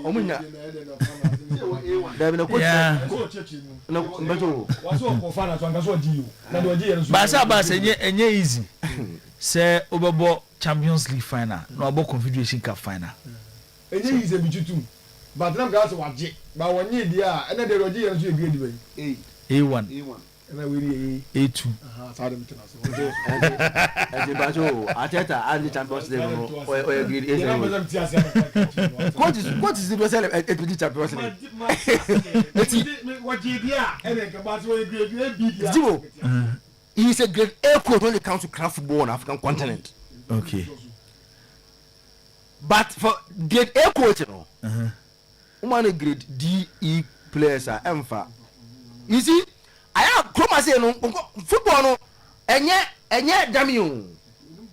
Not damn you now. What's the simple sir? There be damn you crumble as I Eugene.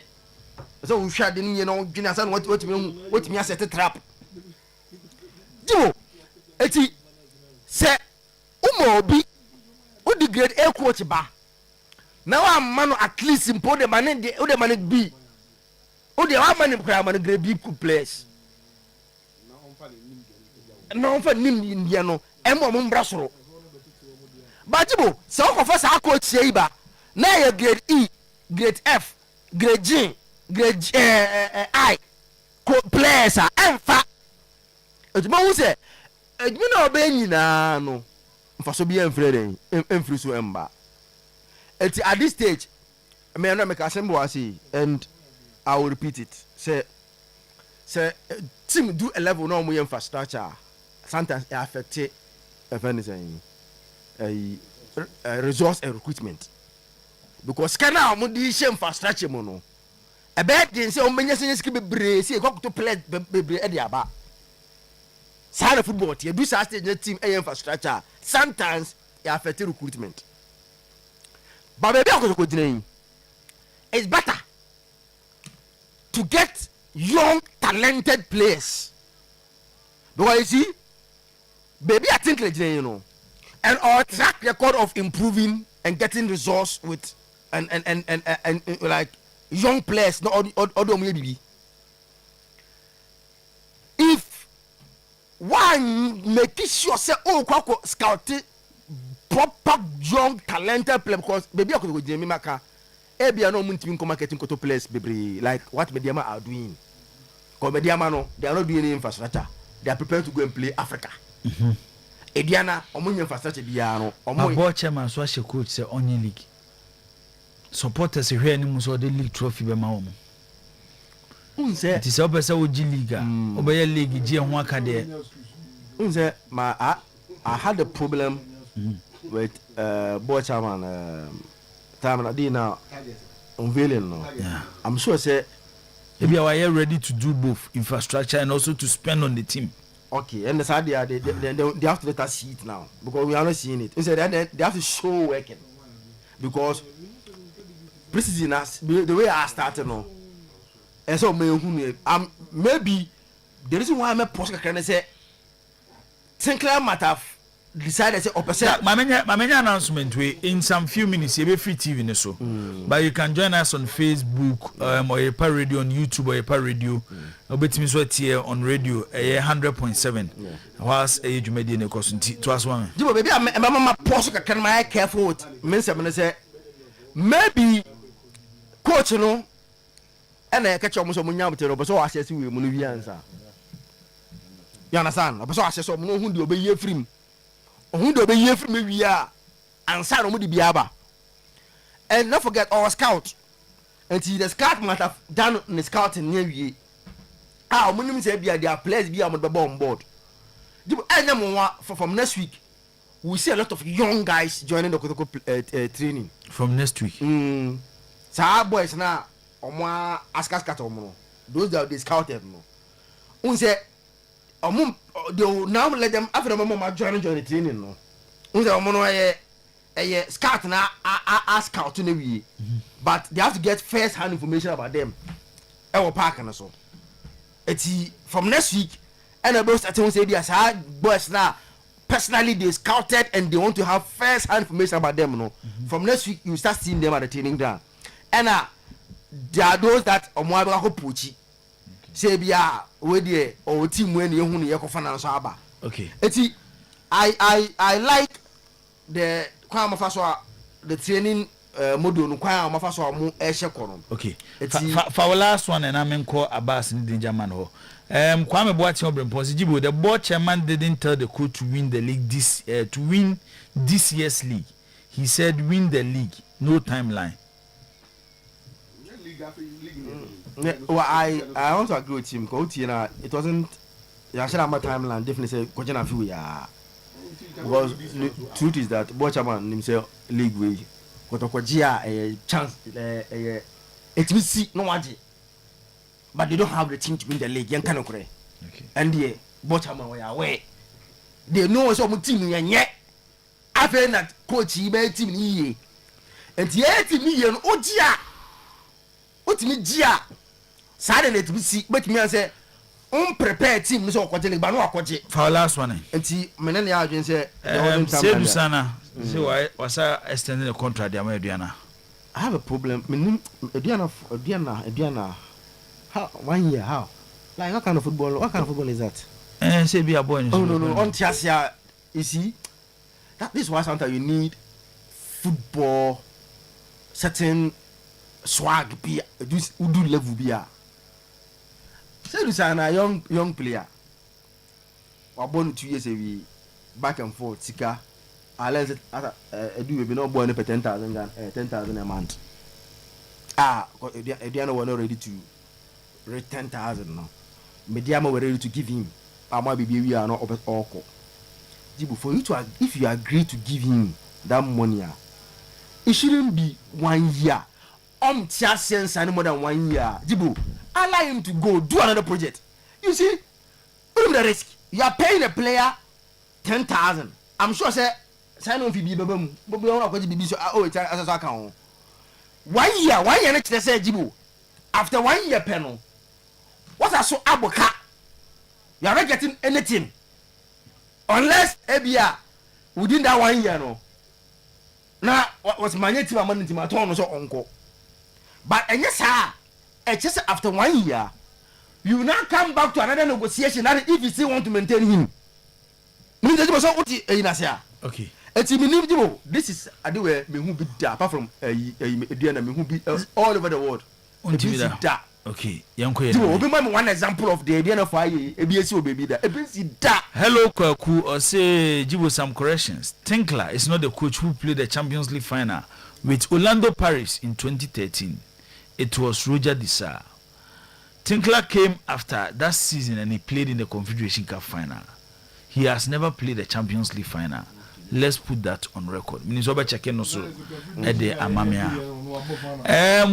Williams Bodu or say hi Jibo. In fact, this current Kotogo team needs to be upgraded with new signings since we can't depend on the current players for success.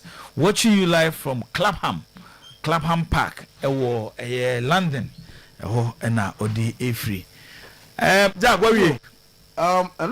The meeting of Kotoko fairness and the house no board chairman Kotoko board chairman house yes say problem ba ko pa ya face what Ghana say say our two biggest clubs no are not committing boom when it comes to finance and I say owning the league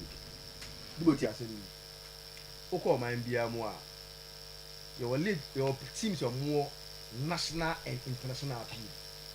I'm gonna do run a league, and then they of Spain. Valencia or Valencia Kumwa, I'm gonna do a Valencia. Understand? They have a radio station in Valencia. They speak about Valencia, but Valencia Kumwa, the radio station will speak more about Barcelona and Real Madrid, and if no more national appeal. And now, free Spain Kumwa na over outsider. What the Obian Valencia Obian can ask them. The only when they are doing news, in Valencia in signing beer, and then they are film. But discussion there, it is Madrid ambassador they will discuss. Uko England na, yeah news ah, oh say California news ah, say Southampton Newcastle money one signings omoka. But when they sit down and they are discussing teams, so be any one teams are discussing more no. Omo for more national appeal, more international.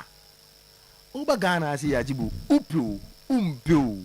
2 clubs and what that national and international appeal no. Kotoko and has. Onona omuko origin BI discussion omo. Di asem yo. Menka say yenke say makedi na asem. Yeah. Ma yebeka media masem. We will talk about them. But sa two teams omo quality team a oko be BI they are the agenda. Without them the league is no and without them league be no kromasi.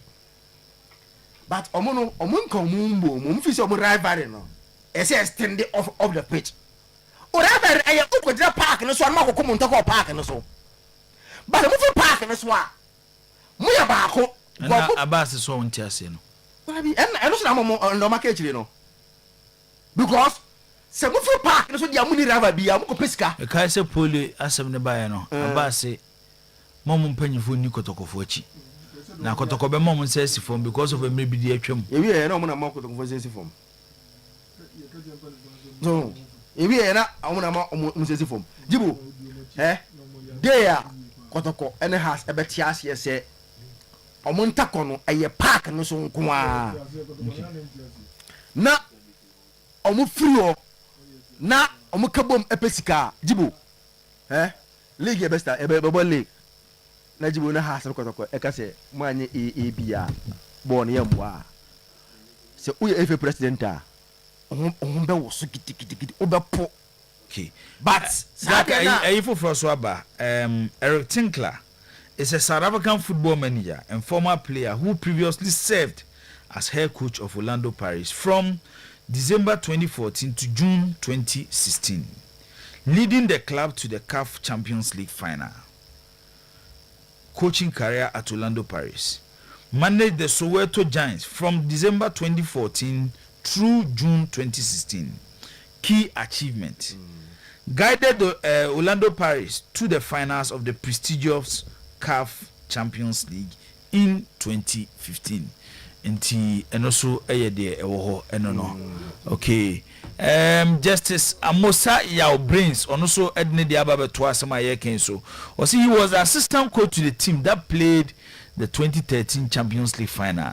True Roger Disa was the head coach, but Ahasu still said 2015 omo eko final no na ono na oye coach. Nti Isaac ebe check out the to asema. Time ne ko enche ebe sorry. Etimi de eso mo tia se football no e sikasem. And almost spend the pa. So they have to be the face of reforms. At least kabeba.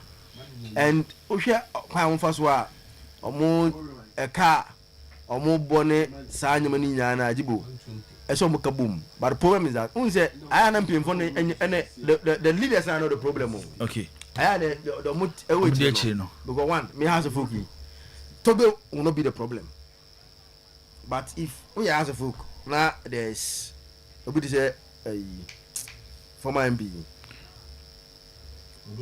Honorable Odotui. Listen, so I can be there. You can't trust. Say, be okay, because you'll be in their love for the president of the FA.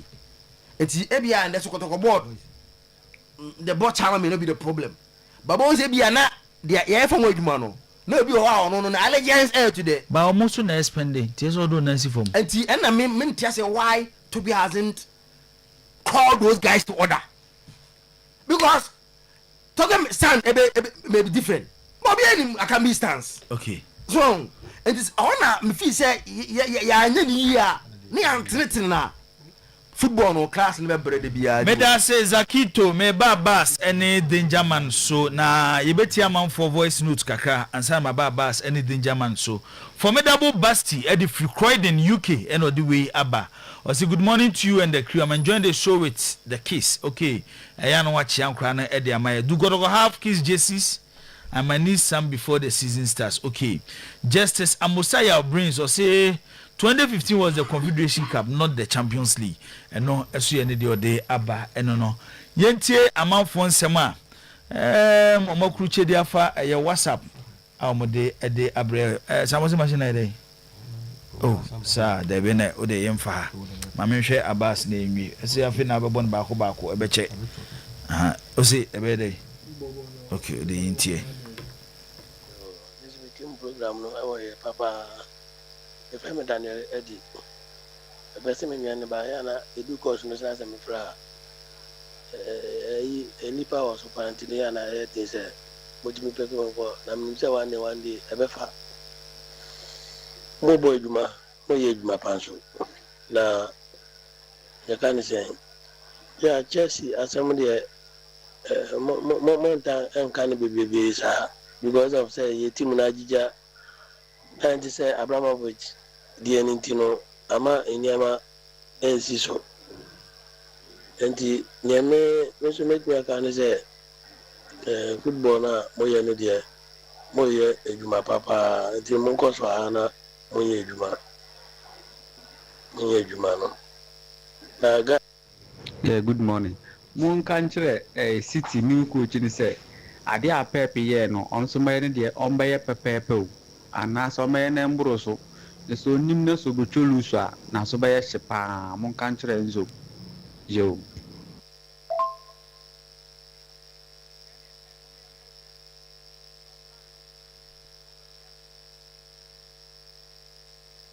Yen try say other ones no so yen sa ebetimi aka Abbas maminti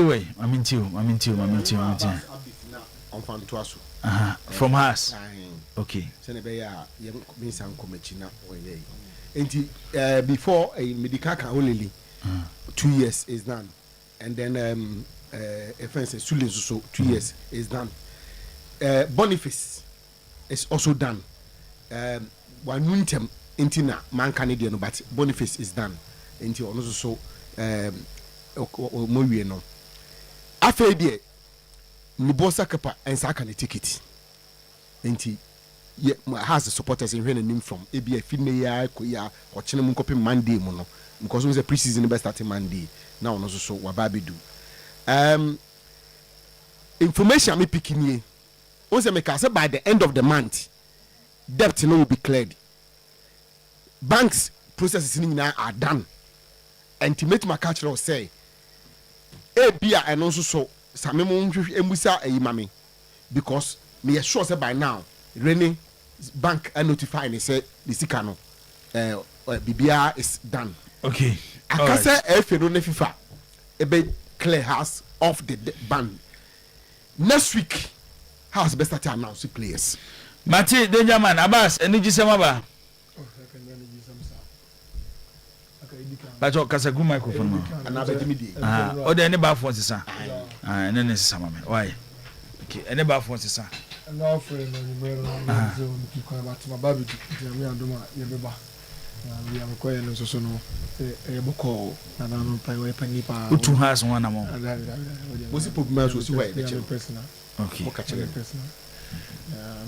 Nana ya sapon kasim sompane bravo kasim okay so what you know cause what TV no wa wo nana ya chia nana piao saya busu pani wa Dr. Evelyn Insiansare special assistant to the executive chairman of Asante Kotoko also chia we so pa so me dana se ni adwuma wo bo because me hu ni video bi na mani aje pa ɔmo adwuma paa nti mekyia na wɔyɛ ɔsa yɛ kwasi ase abusuapani mekyia na no pɛyi kwaga abas yɛfiri a yɛstarte ka ayɛ nsɛm sɛ deɛ Ghana football kɔ no yɛhwɛ ne yie na sɛ bi mpanimfoɔ sɛ bɔɔdeɛ o yɛda ne kɔkɔ a na si ne sɛ yie mu kwan nti yɛdeɛ yɛhunu ne ntam ɛne yɛde yɛka ne fie a na momfi yɛn ɛnam hwɛ de football na wie sɛ ha so folk yɛtumi awie league yɛkɔ 2 months 2 months aso folk ni technical team aso folk ni technical team olele ba baba olele asa ne bullshit ba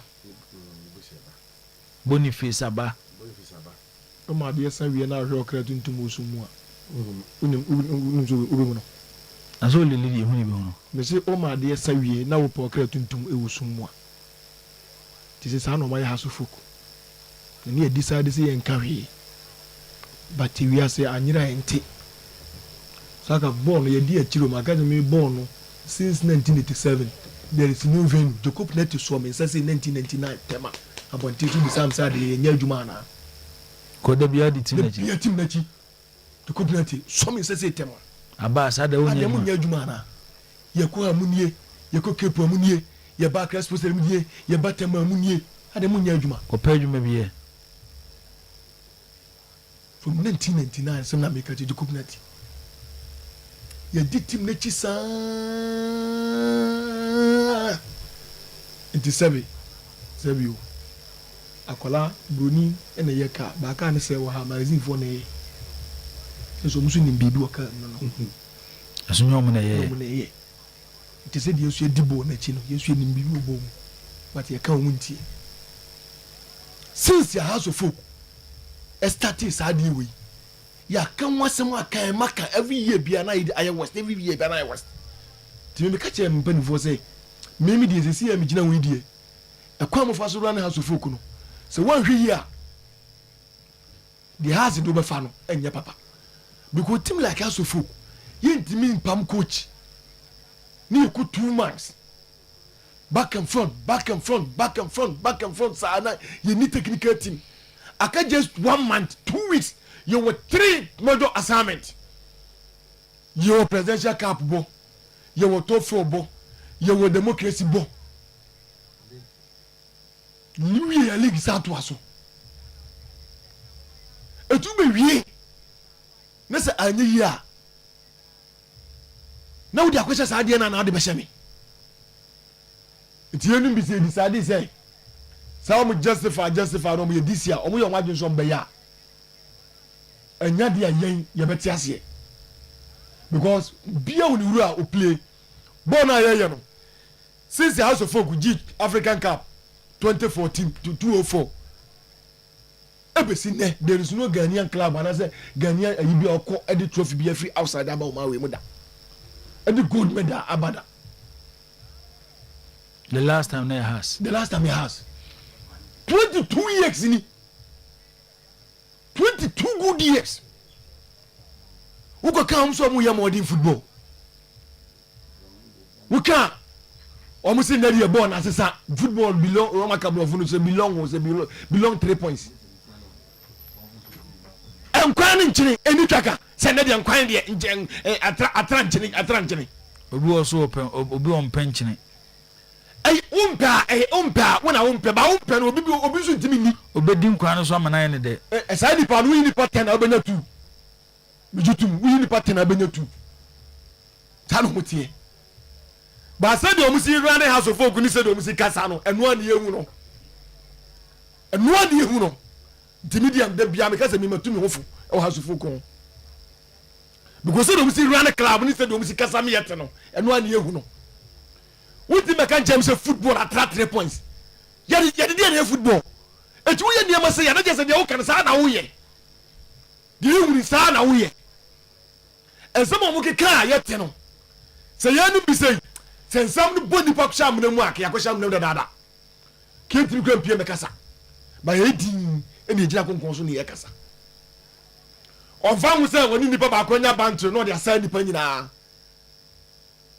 on fa mu say woni nipa ba ko na nya problem no dey assign nipa nyina Sana ekoso asofok ahwa amana yes ade no leaders no leaders be management omo run asofok management omo na yes ade no ya just omo complain say one supporter timi no bia management any problem no kasa phone so no wakeka na kasa fi kumase was say kumase ko ade kasa fi kurase management member na go kasa ati supporter oh yeah sure na kasa ati me tia na ka me sigusu ana current management members no me say na kasa na me bo video na me tia na me sigusu ana no me be say current house management no kasa ati supporter no and a supporter bo kumase phone on the banting on phone so na okra kasa fi was me kasa fi kumase was okra kasa fi kurase abas asem kase na okay boza eniema omudi yeye no agoton panifo ni eniema omudi yeye no aduru time emu say yeye nipa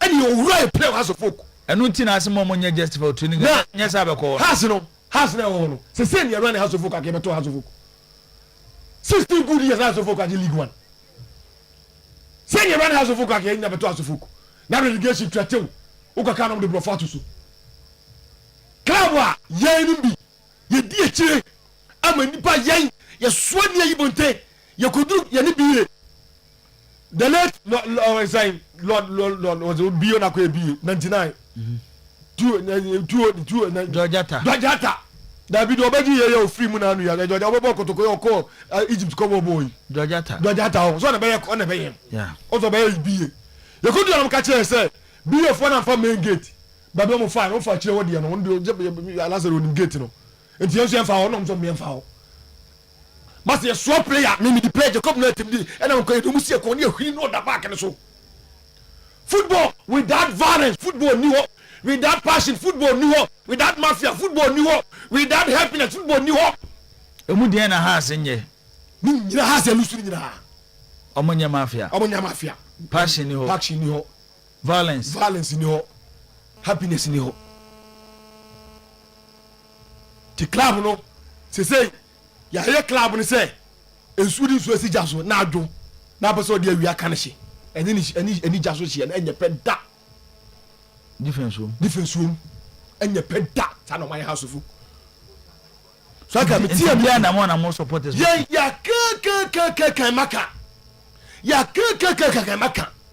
ka maka because and then kotoko board members hwe coach you of the bayo the first time wa coach say bia baka na haro no we sure yes mami bia coach obo confederation finance mami bi pa mo kala na research obo mbadi nyina ye aha no mbadi aha ne develop wo mu na say obo kotoko board na ba so o ma ya yondo ma ya de na say ya de no ma ye animsam sabe nya ye funya de e ya animsam to ma ya de say bi na say ye kotoko ne house on say like I to team wa ukuta supporters se Ghana for 3 million house of folk ukuta 1 million supporters team wa ukuta 1 million supporters when the president your running o man ye pay because Ghana for mienu ana miensa obenya ba ho na running team nobody sitting the ba mienu miensa ya kamaka nipa mienu miensa ye che Ghana mu miensa emu ba ko e house of folk etu ko election na unya your number unya na just won team win election no this your number be was nyansa no win election wo just say eti ya ka chom say bo na ye di eche no ba bi di bo na che kokodu no se ka za no mso mu ntia ye be wudi enso ye be ye okay wo just say etu taka ye die ye decide say ekwenyo mo de club ne fa so ya ka every year hwe ewiase for the year ho ana reverse year ho abrabom butin for reverse ni she abrabom butin for abrabom reverse ni she encha reverse na emtimi ko nanim abrabom ye bono you forward and you reverse etu so the reverse year ni she na so person ko anim a we bo mu sa na o makoja okay enu bi na house of here right now but you can't omuntie because club like house of folk na uni coach e ko 2 months supporters ye di hwam sa te mu ya na mu ye de mu ya de we ya ari ridi me no so house and publish ya onyini 0322494401 0322494771 obetia fe no abadwumadi nso Abbas buo fu wadwa Abbas fa yesi enti de ri wian say ye de ye ko bizu yanka ha ya ka kire wo mu mimi to so aka there is no venue gather ha minimum ho there is no venue the before my back and the bibi just said I feel no baba minimum what them go here but also more premier order there is no venue ya minimum Ghana ha shabo ko mutam ye ko soccer missionaries wo mu di pampu di passage ye book for board member do asifo su 1991 ya basi ko kuma pim ya put the passage ya book for obuase the same time the same thing ya ko mebakwai the same thing baby ani kwa ayi baby amutu go di say ayi masters for to no mo ni baby ani go stars dabi ba queen Prestia masters uko soja ni wanu aka cho soja ni wa yes7 pro na mo don so na mo run for your life mame ko line so ne ani atiefo so eni enkomo run for your life Abbas asemo DJ no udi baby akaza finado asema to aso good morning Koyo yetio Manchia in Ababa from Chapel and Shalom. Come on, because it's a good one. Take the new one. You can the show the Papa 4, not the end of man, and then you back in the show, and your show, and your dinner, Cotogonia, was supporting him. And your dinner, your belief in the league, no one to go.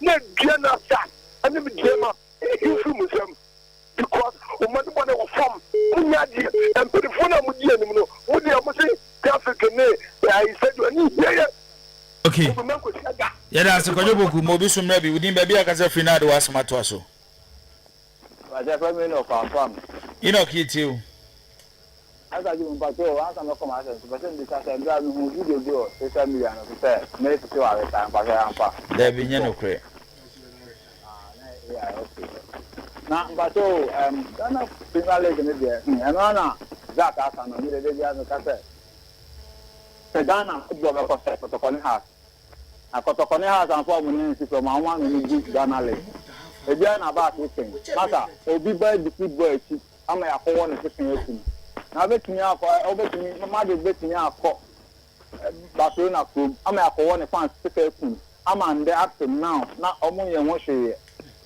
ebia ne ta ba teto kan ntulo di football tie na nkasa de sebi so years about this is the game kan na wo mu beti year na bo na wo mu asa nka nya akọpọ na ebi awe fi man so etum kwa obi ba na etum kwa na kotokone ha ta ayetom na omo sewo na Ghana football no amafo de eye ne omo pe okay yeah that's it yemo bi somra udin ba bi akaza finado wasma to aso ya fami Poku holistic emotional intelligence holistic akra yenkola tabi o question yes very good e pen say unu say yenko high down wa Kasako emfa etikopo simu ana body o say yenko high down wa hen Kasako ne yenfa di enkosim na o de etikopo TV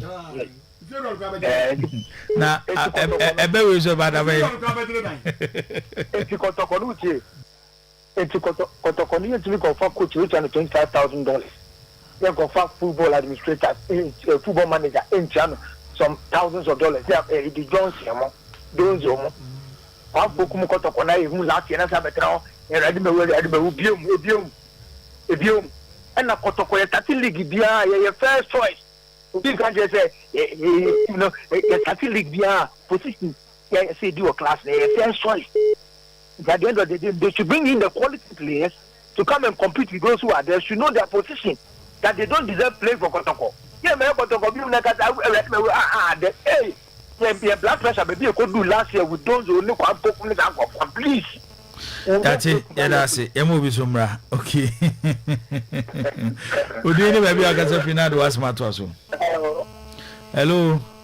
Good morning. Good morning. I just want it you. When you go point you know as my power. Now, father from about Mami. Kaya sem papa. Kotokone has here they want to Manchester and Arsenal Liverpool mo. Satem see Liverpool ni Manchester Crown. No Kotoko go the same time na park yema. We then and na Saji everyone. And then in front of you no stadium na na kodo. You call the part of the stadium. And so no me dey koso enye no. And intina yema no. Enye bi dey intina. Na me so me timbe stadium to no about and me play na ko. Atoswan. Okay, Atoswan ya da say. Udi me bi akaze final do asema to so. Yes, sir. Is that Yanko? Catch our back. Also, Madame, can you tell them? The good of the and Labamobu. Whatever Labamobua, Uncle Rumbo Papa. What the betray you be your PBR of Papa. Now, when you pay a few, what more do you say? Yes.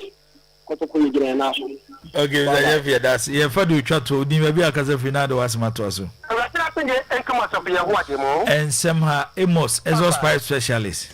And somehow Papa Monsieur de Kakribi na mipasa busa se o se pande masare oba ye se bika fache anya den a dikaka karaba ama house of folk imno yes play say de koye no sabi ye pasa foreign players nko a sabi papa nyame se nka na kore obo ha wa mbobi enso tikami kwa ma ne team obo foreign side ada na edim se bika fache di 26 players na ko na ya oba e bia no ka players e bia ba ko be 7 ba se Kotoko ba ko has de ba ko e bia confessor na go pesa na sabi different teams no ba sa local league no so yeso banya sikari bi okay ba sa ya ka yeso sabi ko ko ta bench ko tika banya sikari bi aba bo mu team no na de na sabi ka fa sikari na sabi obi bo Manchester sikari ko ba Manchester team no ada na ya nya na sa sabi ye de ye ko tu sikari egu.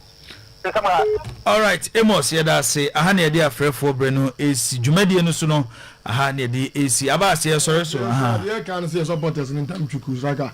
They say this year, Nadia didn't name a Bidiagro. Monchumo, Makato say, which a Ghana for 30 million, a 25 million football fans Kotoko has. It would check president or Takunasono. We all run a Kotoko, another house, I would check Ghana president.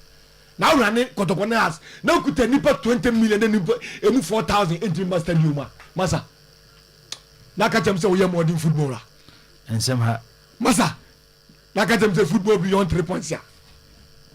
And somehow Obi of the 10 million and 4,000 since start to go to master Yuma. Masa. So we're going to Sharana. Okay, Abbas, yeah, the Jumedi no is a better team of producers no as Samuel K. Mensa Solomon Katavisa, Yetishe can come from Casablanca, Morocco.